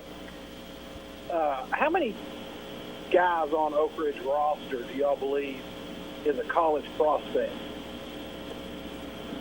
Oh, man. Oak Ridge's roster? Oak Ridge's football roster. How many college prospects do you see on that roster? I need you to clarify college prospects. Are you saying they can play Division II, NAIA? I mean, are you just Division III? I'm saying college football. Okay, so like anywhere from Maryville to the University of Tennessee. Exactly. Well, Kendall Jackson is, or the experts say he is anyway. I mean, I'm not no expert, so I don't really know, but I'll go off what they're saying about him. I heard our guys here on Channel 12 tonight talk about a linebacker. I believe he's number 38. I don't know his name. They say that he's a college prospect. There's some younger kids that I think by the time they're seniors, they'll be college prospects. They're wide receivers. So, yes, I think there's a few there. And then I think the transfer from West, I don't know if he's eligible yet. I don't know if he's hurt. I think he played tonight. Okay. I mean, so you've probably got 6 to 8 that will play some level of college football. Okay, so next question. You say 6 to 8, and I agree with that. Now, same question for Bearden. I don't know enough about Bearden to speak on Bearden. I mean, I would just be lying to you if I come up with a number. Gotcha. Because to me, in my opinion, it looked like Oak Ridge had around 8 to 10 potential college football players. Bearden had maybe 1 to 2, and Oak Ridge still comes in with a loss. How do you explain that? Well, we weren't there, but I'm going to ask you a question, I guess, on information we were told. Did they lose their starting quarterback tonight during the game? Yeah, I believe it was one of the last drives of the game. So basically what you're saying was they had scored 9 points through 3.5 quarters with their starting quarterback. Yes. Well, yeah. Kendall Jackson, I don't think he played in the second half at all, did he? I don't know if he was in there or not. I don't remember seeing him, but I was in and out, so I couldn't tell you if he played the whole game or not. I know he didn't play at the end. Yeah, if Oak Ridge has better athletes than Bearden, how do you explain the loss? How do you explain the loss? Well, I can't productivity. I can't explain the loss, but I can say a loss for Oak Ridge tonight was early in the game. They lost maybe one of their better linemen, from what I'm being told. I don't know if that's the case or not. I think anytime you lose a high school lineman, if he's worth his weight in anything, it's a big loss on the line. They carted him off on a stretcher. So that's a huge loss for Oak Ridge, which that hurts the running game. That hurts everything. So I don't know how you explain the loss. I can't explain the loss. Yeah, I agree with you completely when you lose a big guy like that. But when you're still mentioning 8 other potential college football players and we still lose to Bearden with 1 or 2 athletes, then you start to question what is actually going on. I think at the end of the day, in high school sports, there's not many programs around outside of 2 that I can think of in Blount County that can lose starters and be okay. I think Oak Ridge has really got off to a rough start due to the inconsistency of having everyone there from spring practice to summer workouts to fall camp to the first 2 weeks of the season. Well, and I think there's some other things you could throw in there. Let's throw in there a different quarterback this year. They lose a starter, the 2-year starter they had last year, come in with another young man this year. A new offensive coordinator, so they're learning, I assume, a new offense. I've not watched them enough to tell you if it's the same as last year, but apparently it is from what I'm being told. So, but there's some things there. But when you don't have everybody there and you got new pieces. And you got new pieces. Yeah, it's hard. Tough. I don't think. Listen, I said this earlier. I don't know if you watched me earlier or not when the show come up. If you're going to play Oak Ridge, I think this is traditionally the way it is. Play Oak Ridge early. You got a better chance to beat them early than you do late because Oak Ridge always gets better at the end and gets it rolling. That's my thought behind the process. Am I worried about Oak Ridge? No, not right now. Maybe if they go to Clinton next week and get beat, maybe. I'm worried about Oak Ridge if they continue to have problems with injuries and their first string starter guys not being available. Yeah. I think it could be a long year because if you look at the schedule, you have DB, you have Greenville, you have Powell, and you have West. I think those, even if West is not on there, those 3 teams are a lot better than the Bearden team you played tonight.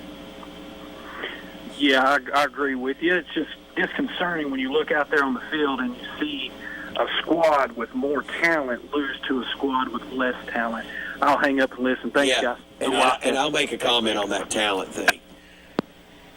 Talent is one of those situations where it can be something that really is misleading, because if you have 2 Division I wide receivers and a Division I running back, but your quarterback can't get the wide receiver the ball, or your line can't block for that running back, it don't matter how good they are. And I'll go back and make a perfect example. Elijah Young, who's running the football at the University of Missouri right now, went and played Anderson County with a backup quarterback and 2 linemen that were not I there. think we done that game. You might have done the game. Channel 12 done that game, I think. I done it, I think. He couldn't do anything. No, he couldn't. He did not. And why would Anderson County let him do anything? I mean, put 8 or 9 men up there, try to let a quarterback complete a pass who had not even played a JV football game at the time because the JV quarterback got hurt the week before. From what I saw tonight, Bearden did stop Kendall Jackson. He did have a couple good runs. As they should. But I also saw a defense that pressured the quarterback a lot and put him on the move and put him on the run. Young quarterback having to move and think at the same time could be dangerous. So Bearden put a lot of pressure on Oak Ridge, and I think that comes from just the offensive line problems that maybe Oak Ridge is having. Now I can't. And as a coach, I'll say this: if your best players are not your best leaders, it's hard. Yep. And I don't know any of those kids on Oak Ridge's team. And, but Oak Ridge lost a lot last year, too, man. They lost a ton last year, talent-wise. So, I'm going to go back and say it again.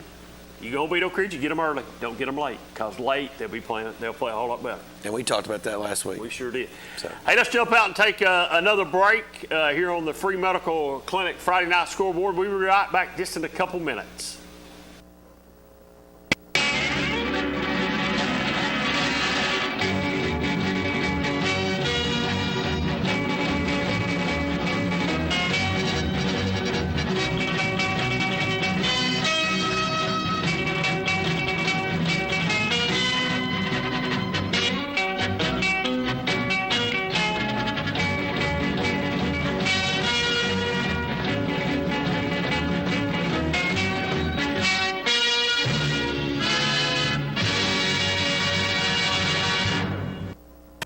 What rhymes with great? Participate. Where does greatness start? Here, in the classroom. On the diamond. In the pool. On the field. Where will your greatness take you? To better grades. To more friends. Yeah! Be great. Participate.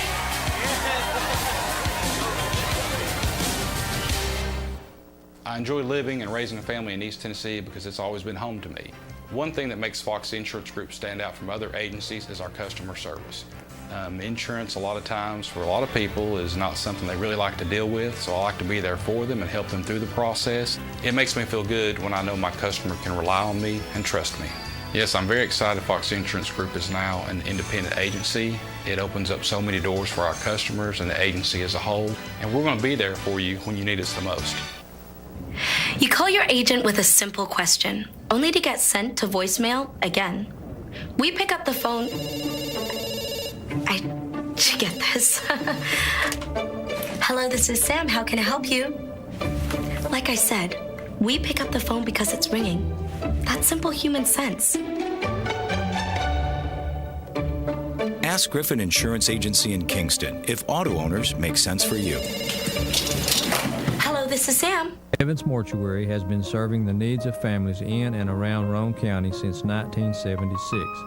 As established members of our hometown community, we understand the security of dealing with people you know you can trust. We build our reputation on this trust. The Evans family appreciates the confidence the community has expressed in us over the years and will constantly strive to earn that favor. Evans Mortuary, 805 North Gateway. American Outdoor Equipment has a great new location in Rockwood. They are a Branson tractor dealer with various sizes to choose from. Branson's greatest asset is their strength, quality, and features. But American Outdoor Equipment also has Bobcat mowers. You can expect the best when it comes to performance, durability, and comfort with a Bobcat mower. Or how about a Dixie chopper mower? They're the world's fastest lawn mowers. They have a large service and parts department. They are family owned and operated, plus they offer in-house financing. That's American Outdoor Equipment in Rockwood. 1952. That's the year Hammers opened the first store in East Tennessee. Now there are 5 stores and there's always something new. Like in Hammers' popular ladies boutique department, you'll find the lowest price possible on new arrivals every week. Find similar deals in the men's department and the expanded rug department. Plus, special purchases always offer surprise savings. You never know what you'll find next at Hammers. Make this spring all about enjoying the experience. When you ride on your new Ferris commercial mower featuring patented suspension technology, you'll have more than freshly manicured grass. You'll experience productivity and comfort like never before. And because you won't be slowing down for those rough spots, you'll mow more lawn in less time. Ferris, experience suspension. Your local Ferris dealer is SL Bowman & Sons, 524 North Front Street in Rockwood. Call 865-354-0600. Welcome back to the Free Medical Clinic Friday Night Scoreboard. It's been an interesting week. 2's been interesting. Some upsets. I don't know. Would you call Bearden No Chris an upset? Yes. Tonight? You call it an upset? I mean, maybe the biggest upset around here would be Rockwood losing tonight to Sweetwater, a team that everybody has high hopes with Rockwood. So, I think another upset. I think Anderson County was probably favored by 2 touchdowns in that game. Yeah. I think Oak Ridge was probably 14 to 17 point favorite, and Rockwood's a disappointment because of how they lost, leading the whole game. But it sounds like injuries. But congratulations to the Dragons. They're 2-0, and I'm glad to say that. It's been a while since they've been 2-0. What'd you say, 2017? 2017, they were 2-0, and they went 2-8. Let's don't repeat what we did in 17. I lose 8 straight. They won't, will they? Well, normally we probably wouldn't call college football till next Friday night, but seeing how Tennessee starts this thing Thursday night, wow! And is this game next Thursday night an ESPN game or just an SEC network? I don't know. It's an 8 o'clock kickoff, but I think is it Ohio State and somebody play at the same time, so it won't be the prime time. Well, I don't think it'd be prime time. How in the world did somebody, who's the smart person that thought Tennessee and Bowling Green was the right game to kick college football off on the TV? I mean, who was that expert that done that? I mean, wonder where that. I'd like to know what network it's on. I don't have any idea. I don't follow college football as much anymore as I used to because of my time, but I thought Thursday night was like the MAC football night. And maybe they're comparing Tennessee to MAC football these days. And them and Bowling Green are, a MAC matchup. And well, I will say this about Tennessee football. I couldn't tell you who's even out there right now. It's not like in the years past where you might know 5 or 6 names right off the bat. We bam, bam, bam talk about, this. They're going to do this. I know the Mays. Is the younger Mays kid still at Tennessee? I don't know. I've not even heard him talk about him. I've heard him talk about his older brother. Yeah. I've not heard him talk about the younger Mays. Yeah. So I don't know. I mean, I thought he was a projected starter at center, and I've not heard his name. I don't know. Talked about one time. Yeah, I think obviously the older one's got more upside. He's bigger. He moves, really well. But I don't know about the younger. I mean, I don't even know their starting running back's going to be at UT. Let's get this. Quick caller, you on the air? When is that on the SEC network Thursday night, buddy?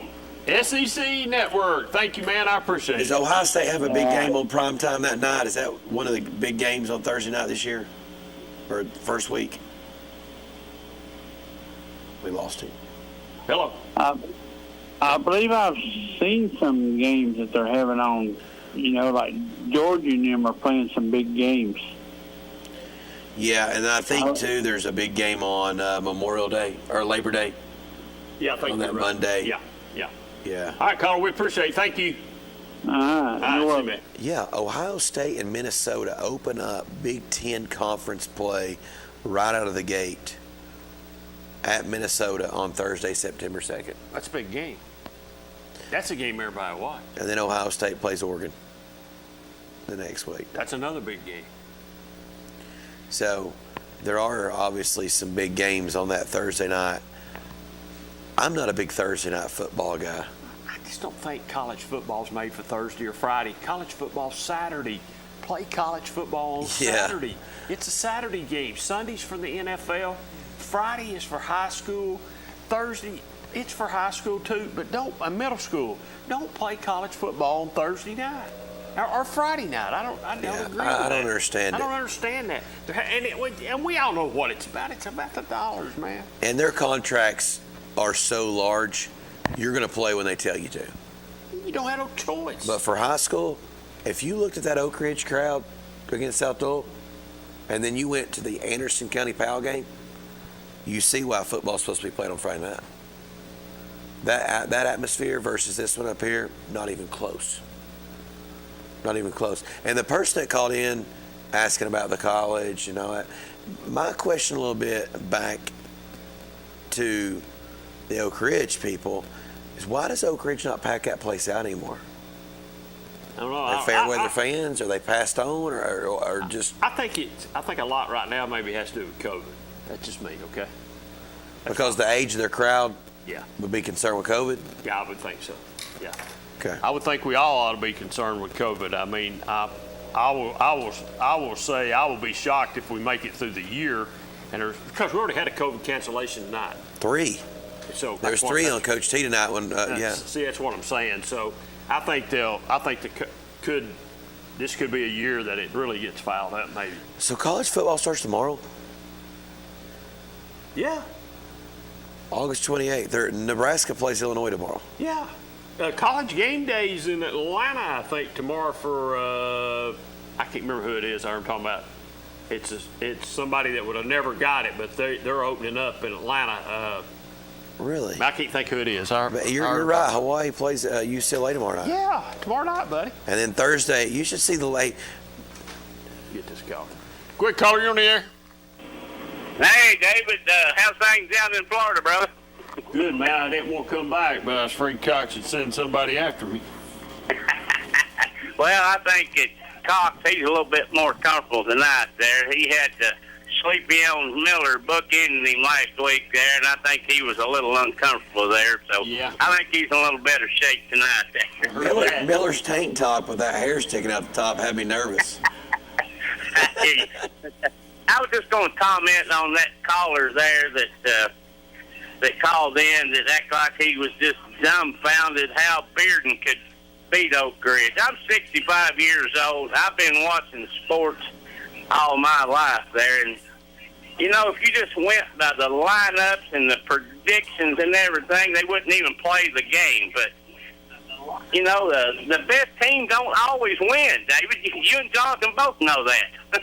That's been going on for years. That's exactly right. That's true, but the best team should usually always win. So, but I don't know who's better tonight. Like I said, I think Oak Ridge's problem, not they had some injuries. I think the biggest one is the offensive lineman. To me, I circle that and say that's the biggest injury tonight. That hurt more than anything. And I would think if Coach Gaddis was standing here or whatever, he would say that hurt tonight. Now, I'm not saying the other two's not important because they are, but I just think the offensive lineman, that's your running game, that's your passing game, that's everything. And apparently he's on the left side, so that's a huge loss to any high school team to lose one of their better offensive linemen.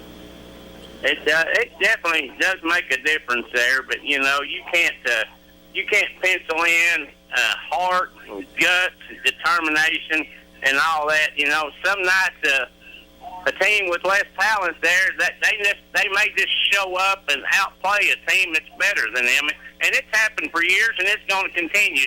It don't always happen, but sometimes it does there. But anyway, I just wanted to throw that little bit out there, and I want to congratulate Coach Keith there and the Dragons on a big win there. I don't remember. Well, I don't even remember how far back it's been there, David. You or Johnson may know that whenever we watched the Clinton and Oak Ridge game being played on a Friday night when Clinton's 2-0 and Oak Ridge is 0-2.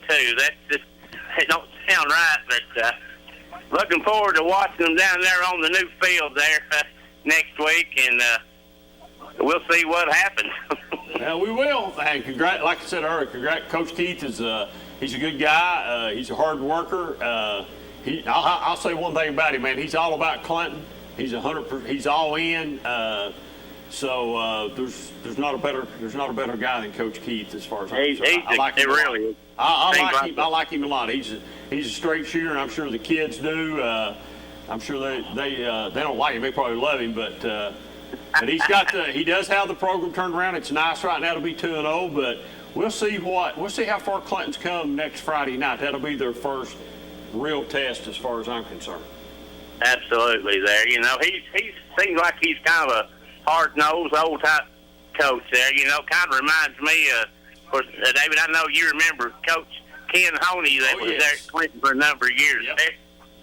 He was the same way there, but hey, Oak Ridge will get it turned around, as will Anderson County there. You know, I'm an Anderson County resident there, and if I'm not playing either one of them teams, I'm pulling for them there. But I'm a Clinton guy, but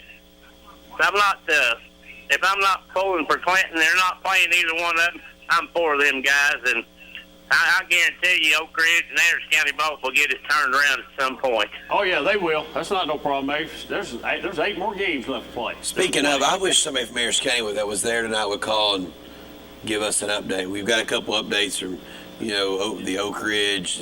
Maybe somebody will call. Yeah, the Clinton. I'd like to hear from you guys. Somebody. Have a great evening, David. Good to have you back there, buddy. Jonathan, a good job as always there. All right, buddy. Thank you. See you, Mike. All righty, buddy. Back to the Thursday night game with Bowling Green. 16 games played on Thursday night. See, I don't like that. 16 football games played on Thursday night. That's the ESPN dictating it too much. Oh, it's the college networks and everybody else. There's just become too much money. It's become a multi-million, maybe not $1 million business, let's just say $1 billion business. Billion, yeah. It's a really big thing. I would think Tennessee. Wow, if Heupel was to lose that game, they probably send a moving truck to his house Friday morning. That's, yeah. And then, there's a few games Friday night, but the big one Saturday, 7:30, Georgia, Clemson. Hey, let me ask you a question. Here's what I heard today. They ought to go ahead and ask, what is it? Is it Central CFU? That's where Heupel come from, right? They said they ought to put CFU in the SEC, send Heupel back to CFU, and we should have hired Gus Malzahn as a head football coach at Tennessee. They should have hired Dan Mullen 2 years ago, 3, 4, whenever that was. We got outworked by Florida. We got cornbread. Florida got Dan Mullen. We'll see. Manny might turn out to be the best coach we've ever had. I'm not saying Heupel. I don't know anything about him. I mean, those UCF teams put up a lot of points, but Scott Frost's recruits, his program. Yeah, but man, Scott Frost is on the hot seat in Nebraska big time. Which makes me even more concerned. He might even get fired for some NCAA violations. It's hard to turn around these college football programs. Yeah, Nebraska is a storied program, which ought to be easy to turn around. But back Michigan, in the day, Harbaugh. But back in the day when Nebraska was a powerhouse and Oklahoma was a powerhouse, if you look at it today, Nebraska's not a powerhouse. Oklahoma is sort of. They've maintained, but Nebraska has not maintained since Tom Osborne. And it all goes back to this coaching hires. Yeah. That's all it is. Osborne had the triple, he ran the option, and That's you're back in right. the day, that's what you ran. Yeah, and then you got new coaches in. But, I mean, look at Harbaugh. Who would have thought Harbaugh would have struggled this much at Michigan? I mean, I think right now that he cannot beat Ohio State. I think what his problem is recruiting, that he's losing recruits to Ohio State. And if he could get some of those recruits, I think the table would be turned. And I think the reason Ohio State and Michigan and those schools are going to get even consistently better is because of the NIL money. Oh man, they're talking about that. You wouldn't believe what they're saying. The Manning kid that's in high school, what his 7 figures. Yeah, man, they say it's going to be huge. I mean, it's 7 going to be huge. figures for the Manning kid. Huge. Yeah. They say some kids will get a lot of money, some kids will get some money, and some kids might get $200 a month. It just depends. Yeah. But before we get out of here, and I will read one more thing. It was sort of interesting. I read this tonight. It says, please read this ever so often. So I've been reading it a little bit as we go on here. But this really sticks out to me right here. There are over 14,000 people in Anderson, Morgan, and Roane, or you could say in our area, that this is better than they qualify for no charge primary care. You could be one. Go to fcor.org and find out how to get your no charge care. I thought that really stuck out to me about people. If you need some health care, it's free. It's in Oak Ridge, Harriman, and Briceville, or you can go online at fmcor.org, and it'll give you all the. Says the free medical clinic never charges anything for their medical care at their clinics. Their clinics are just like the ones we all go to for primary care. Check them out at fmcor.org. Free medical clinics. So, we need to get a score from you, Dave. From who? For what? You. They play Thursday night. Tennessee. Coach Keith on line 1. And we've got the head dragon on the phone line with us. Go ahead, Coach. Hey, how you doing, man? Doing good. Hey, Coach, first of all, let me say congratulations. Last week I wasn't here, but for this week, congratulations, too. Congratulations on the Dragons being 2-0 right now. Oh, it's a good feeling. It feels better than last year, that's for sure. I understand that, Coach. Coach, give us some highlights tonight. Who really stuck out? Man, the same guy that stuck out last week, Connor Moody. Yeah, I've heard a lot about him. Yeah, he ran one, blocked one, ran one. He is having a lights out year. I mean, I have to say I have a conglomerate of playmakers. You know, I thought Keith played really well tonight. Defensively, you had Thackers had an interception. We had a young freshman, Jeremiah Lee, had an interception. We had Gage Wergen, a young sophomore linebacker. He had an interception. I mean, we did some good stuff tonight. I mean, we got some things we need to go back to the lab and work on, but for the most part, I think we're learning how to handle success. We still had what I call a lackadaisical third period, but, I thought we came back and did really well in the second half. Conditions seem to be paying off. I tell you what, I'm glad we didn't wear our black uniforms tonight. Heard that. Coach, give us a little update. What about the field? Do you think it'll be ready next Friday night? If I was a betting man, I'd say it'd be ready Friday night. Well, and he was a betting man last week that it would not be ready this Friday night. Well, no it really, from what I saw, and I've not been close, just at the top of the hill there, it really looks nice. I mean, it really does. Yeah, I mean, and let's the stars and the moon couldn't line up better for it to be Oak Ridge, it'd be fitting for them to be on that field and us playing. Now that means we're going to christen the field with them, and we haven't beaten them in a long time, and this is a good opportunity for us to do that. And I think the kids are going to come out and really play hard, not going to underestimate Oak Ridge, ain't nothing more dangerous than a wounded cat. So. You're right. They're wounded right now. That's for sure. Yeah, but they got athletes everywhere. They do. They do have athletes everywhere. You're exactly right. It only takes one play for the light to come on. Yeah. That's right. Coach, did you play two quarterbacks tonight? I did. Kind of, and I got one hurt, so I feel kind of, I don't know how to feel about that, but that's football. Which one? Can you tell us? Yeah, Thaxton got hurt tonight. I mean, my plan was to let him play the entire second half, and I should have went with my gut, and I didn't. I should have put the third string quarterback in there and let him manage the game and hand it off, and I didn't, and now, I regret it. Think he's out? I mean, you think he'll be out, or you don't know? I mean, he has a lateral sprain. It's not a high ankle sprain, but I know he won't be ready for Friday. He was able to put some weight on it when he got back here, which really was encouraging. But Thaxton's a pretty good athlete. Yeah, he plays defense for you too, doesn't he, Coach? He plays everywhere. Yeah. Yeah. Well, it's always. It's always easy to second guess yourself, Coach. You're just trying to compete and coach those kids hard. But man, I know what you're saying. Well, Coach, we'll let you get off here. Go to work this week. Hope to see you next Friday night on the turf down there in Clinton. And good luck to you. Hey, Coach. Okay. Yes, sir. Hey, Coach, go over early in the morning and wake your neighbor up. Yes, sir. I definitely will. Go over and get him up early in the morning. Fix you a cup of coffee. Hey, congratulations. Look forward to talking to you next Friday after a big win by the Dragons. Yes, sir. Thank you very much. All right. See you, Coach. Thanks, man.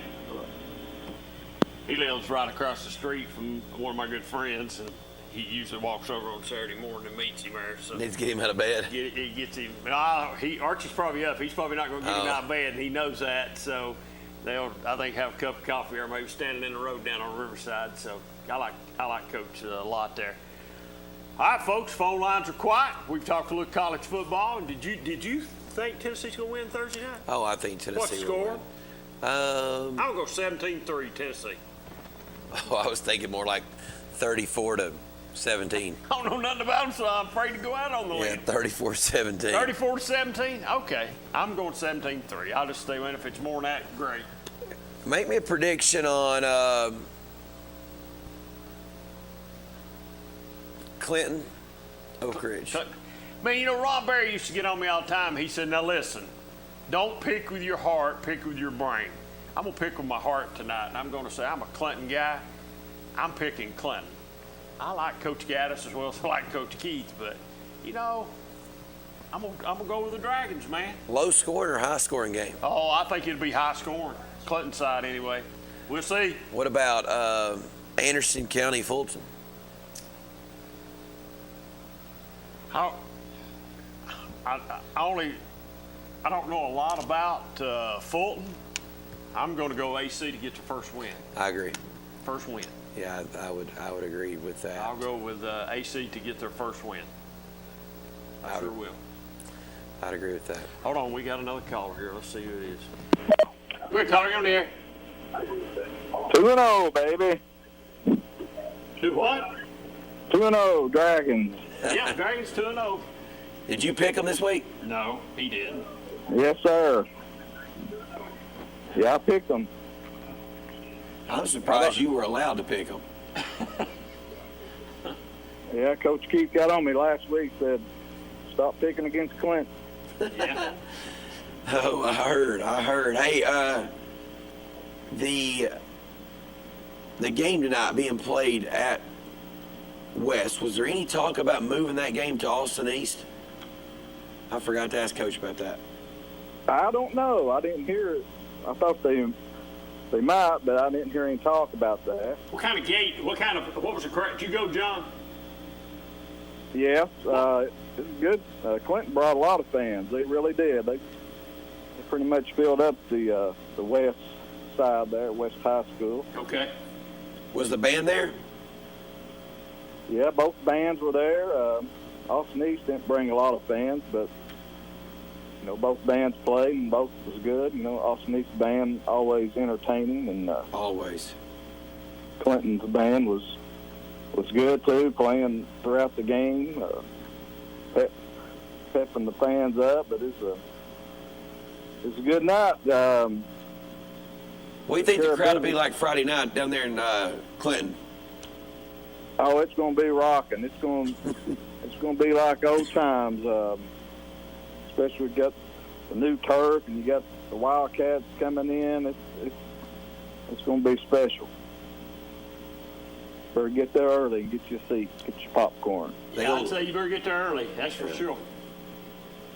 That's going to be the test. Next week. Mentally, I think David. Clinton Oak Ridge is a big mental block for Clinton. A lot of years we could have won and lost close games. Just seemed like Oak Ridge always has our number. That's true. Just about in every sport. And I know we've lost 11 in a row to them. And, we've got some big wins these first two. Opponents, Win, Blunt, Austin East, they're not high caliber at all. But there's impressive wins, big wins. We look good, and I think we're a really improved team, but it'll be a true test against Oak Ridge, even though they're 0-2. They lost to a good South Doyle team. Probably should have won that game, I thought, if Jackson would have played. But then tonight sort of surprised me with them losing to Bearden. But I give Bearden more credit than what y'all have been giving them, people calling in.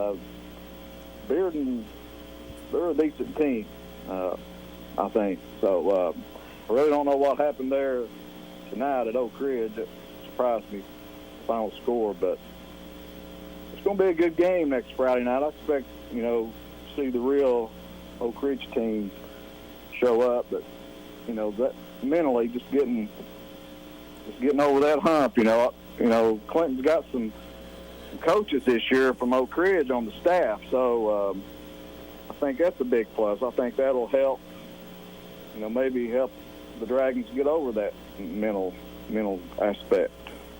I've been doing this thing called sports for a while. And the one thing that will help Clinton more than anything is they will have the best player on the field when their team's on offense. They will have the best player on the field when their team's on offense. He will be the best athlete, and he will be the best playmaker out there. And he ain't scared. He only know where Oak Ridge was for the last 20 months. Right. Yeah, a few of them players. Yeah, he's good. I mean, Coach Keith talked about Connor Moody. I mean, he's lights out tonight. He blocked the punt and recovered it. Hustled down there in the end zone and outfought 2 or 3 road runners to get it. And was Moody a Clinton Middle School kid? Connor Moody's the heart and soul of the team. What's that? Was Moody a Clinton Middle School kid? Yes. Okay. I thought he was, but I wasn't 100% sure. Gotcha. Yeah, he's a true Dragon, and I'm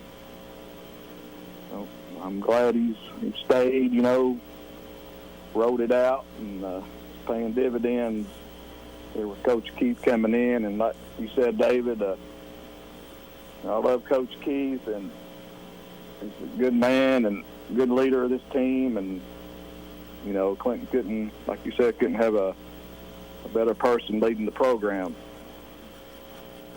I agree 100%. I like him a lot too. We'll just see what happens next Friday night. Like you said, there's been a lot of times Clinton should have maybe won against Oak Ridge, and Oak Ridge always comes out on the upper end. So I know. But legitimately, they've not really had a shot. A lot of Clinton. Not Let's just be I don't know, the last 10 years they've had a legit chance. Not since Hazelhurst.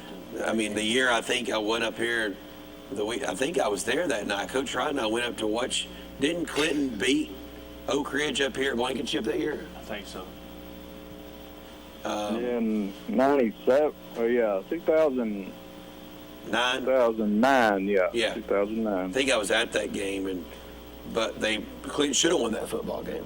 Yeah. That night. They were the better right, team. And it was a tough game that night.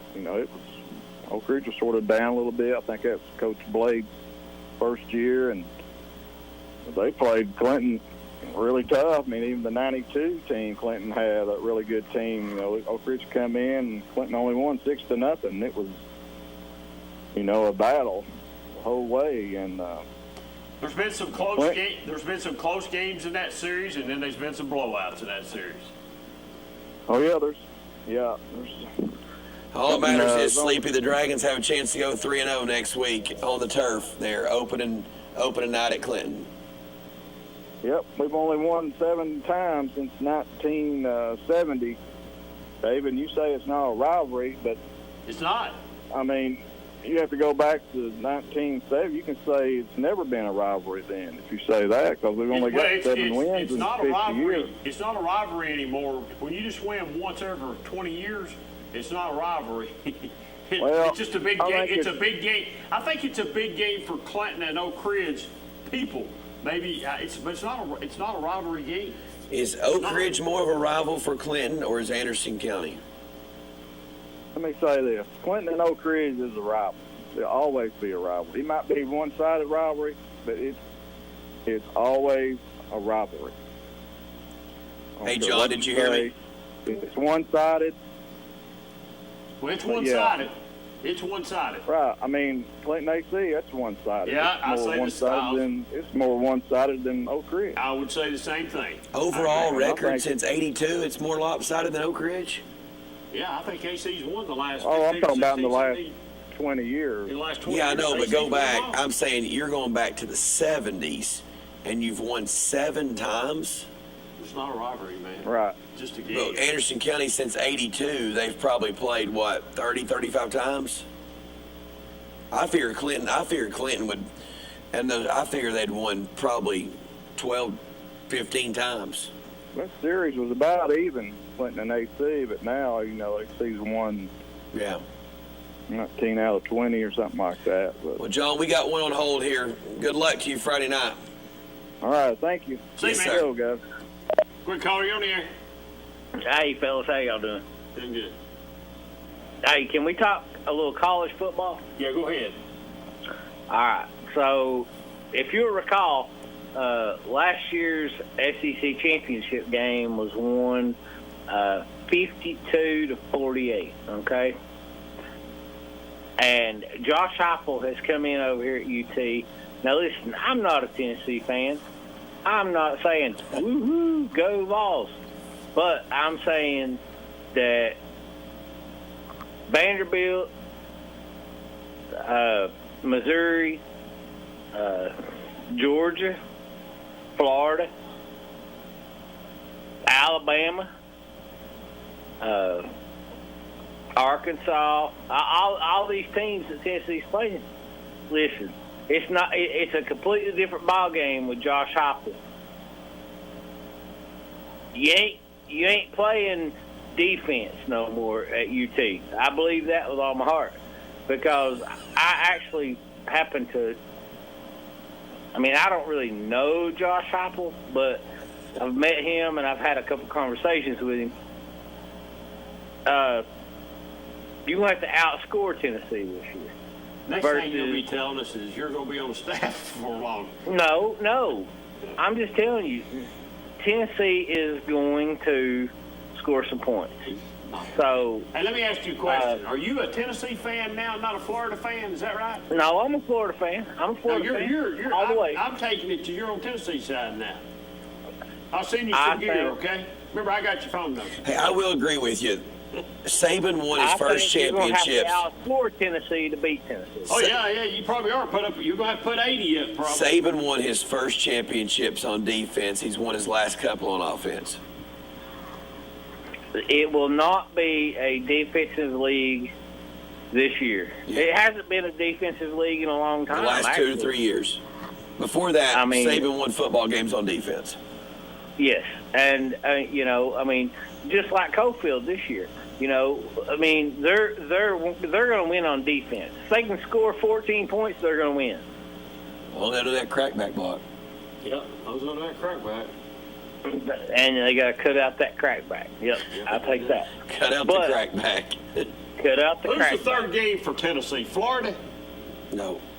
Oh, the third they got game. They got three cupcakes. Fourth game's Florida? They got Bowling Green, Tennessee Tech, Pittsburgh, and Florida. You better hope they don't get on the roll. And then they go to the swamp. You better hope they don't get on the roll and start scoring a bunch. So do you think they can go to the swamp and score 40 or 50 points and put pressure on Danny Mullen? I think they can go to the swamp and score 30 and get beat 48-30. You know he's the best offensive mind in the SEC. I believe that with all my heart. Yeah, I do too. Dan Mullen is the best offensive mind in the SEC. Florida couldn't have hired a better coach. Yep, you're right. And I think he'll be there until he retires. He's the Steve Spurrier of the 2000s.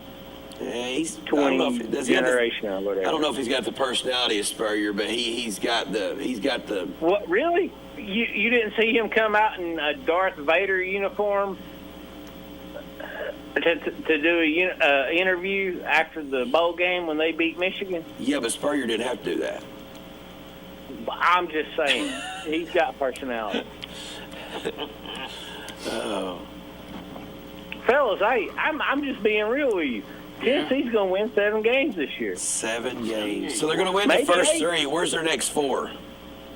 They might win 8 games. Okay, who's their next 4? I would love nothing more than to see Tennessee come in on the backside, nobody looking, hit them in the back of the head with a baseball bat and beat Alabama on the 3rd Saturday of October. He's on that orange Kool-Aid bad. Yeah, all you're hoping for is that Tennessee can beat Georgia, so they don't have to worry about playing. You don't have to worry about them beating Florida. 7 games. Where's his other 4 games? I'm being real with you. Look, I don't think early in the year, 4th game of the season, they're still going to be looking for themselves. They going to find. I hope they don't find it at halftime against Florida. But they're going to find something in themselves. They're going to find an explosion. They're going to communicate with each other in the right way, and they're going to get good. I really, really do believe that. Now, next year, I believe Josh Heupel, I'm telling you, Josh Heupel, his personality is great. I think Tennessee can win 6 games. He is a player's coach, if I've ever met one in my life. And you're friends with him, so you got to like the guy. I didn't say I was friends with him. I said I met him. Everybody's friends with you. I met him at Pilot on North Shore when he was doing an interview with John and Jimmy on Sports Talk. What are you doing off North Shore? I was just there. That's what I'm saying. I heard them on the radio, and they were like, yeah, we got head coach Josh Heupel here. We're going to do an interview, blah, blah, blah. We'll be right back after the break. And I was like, I'm going over there. I want to meet that guy. I mean... You like him better than Cornbread? Do I like him better than Cornbread? Yeah. Hell no. Oh, Cornbread's way better than he is. Oh, you like Pruitt? That's Cornbread. Oh no, Cornbread's my granny's Cornbread. He ain't got a snowball chance in where. But he was a very nice guy, very cordial, but he had that look in his eye. He was motivated. He's got passion and he's got desire. I mean, that's something that's lacking a lot around here these days. I mean, you get these kids in there and you just want to pat them on the back and tell them it's okay and you're good enough. I mean, no, he ain't got none of that. I promise you, he's going to be successful. Josh Heupel's going to be the coach at the University of Tennessee for as long as he wants to be because he's good. Unfortunately, we play, when I say we, the University of Florida, we play Tennessee every year. I mean, that kind of takes us back to the Spurrier former years, and I believe it. I mean, that guy's good. He's going to do good things there. It might take him 2, 3, maybe. It might take him 3 years. 3 years max. Tennessee's going to be good. Hey, caller, give us a score right here, and then we'll let you get off the line. Tomorrow, Thursday game. A score for the Florida Tennessee game? Yeah. No. Tennessee Bowling Green. 70-0. Boy. They will run the score up as high as they can, and they will shut them down. They will do everything they can to score as many points as possible. You must have been involved in that crackback block. Yeah, you might got a hit in that crackback block. They're going to put a show on the field. I believe that with all my heart. All right, buddy. Have a good weekend. We look forward to you next Friday night. Thanks, man. See you, fellas. All right, folks, we'll be right back here next Friday night at 10 o'clock or just shortly as soon as the game's over with. We'll see you right back here next Friday night on the free medical clinic Friday night scoreboard. See you next Friday, Cox.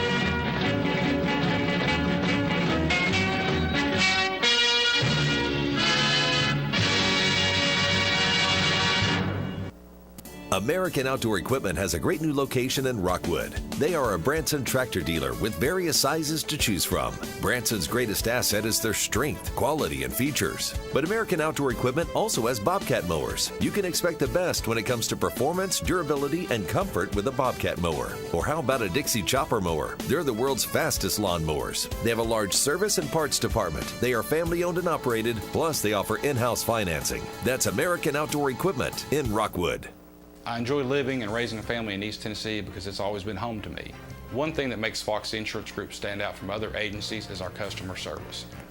Insurance, a lot of times, for a lot of people, is not something they really like to deal with, so I like to be there for them and help them through the process. It makes me feel good when I know my customer can rely on me and trust me. Yes, I'm very excited Fox Insurance Group is now an independent agency. It opens up so many doors for our customers and the agency as a whole, and we're going to be there for you when you need us the most.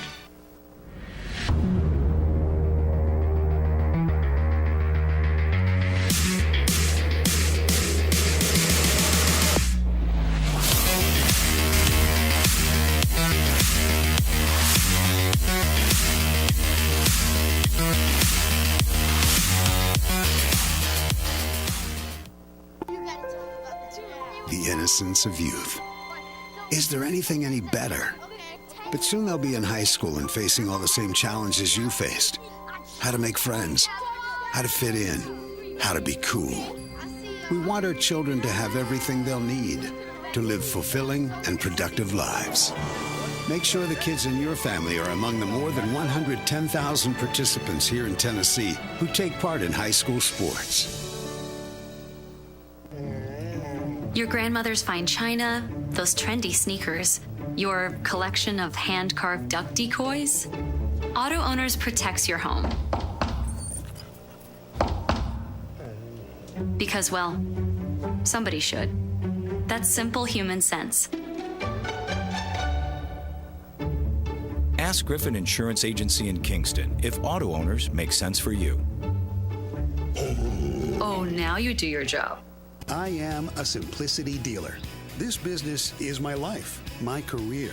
If you need a new mower, I'll help you choose the model that will make your property look its very best and even let you take a test drive. When it does need service, you can rely on my factory service training and genuine parts. Because I don't just sell products, I build relationships. I am a Simplicity dealer. SL Bowman & Sons, 524 North Front Street in Rockwood.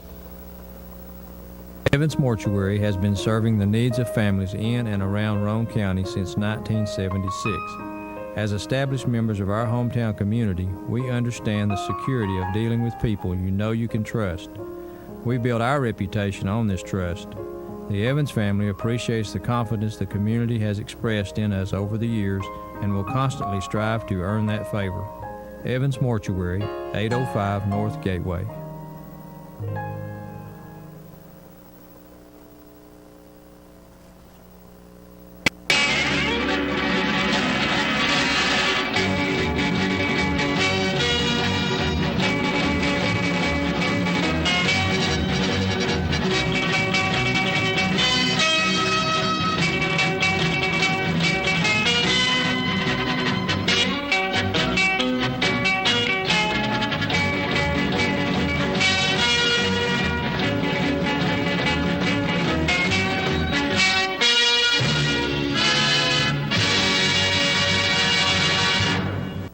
Fox Insurance Group is a local agency. We've got a great staff. We're knowledgeable.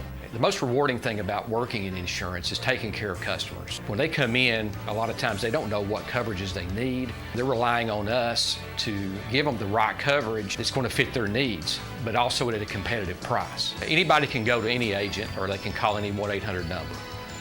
But getting that right agent that's going to take care of them and be there in time of need, and that's what we're here to do. American Outdoor Equipment has a great new location in Rockwood. They are a Branson tractor dealer with various sizes to choose from. Branson's greatest asset is their strength, quality, and features. But American Outdoor Equipment also has Bobcat mowers. You can expect the best when it comes to performance, durability, and comfort with a Bobcat mower. Or how about a Dixie Chopper mower? They're the world's fastest lawn mowers. They have a large service and parts department. They are family owned and operated, plus they offer in-house financing. That's American Outdoor Equipment in Rockwood. 1952. That's the year Hammers opened the first store in East Tennessee. Now there are 5 stores and there's always something new. Like in Hammers' popular ladies boutique department, you'll find the lowest price possible on new arrivals every week. Find similar deals in the men's department and the expanded rug department. Plus, special purchases always offer surprise savings. You never know what you'll find next at Hammers. You've dreamed about the perfect house, a place to call your own, and a place to not only stretch out, but to grow. Auto Owners protects your house because to you, it's home. That's simple human sense. Ask Griffin Insurance Agency in Kingston if auto owners make sense for you. Happy anyway. Evans Mortuary has been serving the needs of families in and around Roane County since 1976. As established members of our hometown community, we understand the security of dealing with people you know you can trust. We build our reputation on this trust. The Evans family appreciates the confidence the community has expressed in us over the years and will constantly strive to earn that favor. Evans Mortuary, 805 North Gateway. Make this spring all about enjoying the experience. When you ride on your new Ferris commercial mower featuring patented suspension technology, you'll have more than freshly manicured grass. You'll experience before. And because you won't be slowing down for those rough spots, you'll mow more lawn in less time. Ferris, experience suspension. Your local Ferris dealer is SL Bowman & Sons, 524 North Front Street in Rockwood. Call 865-354-0600.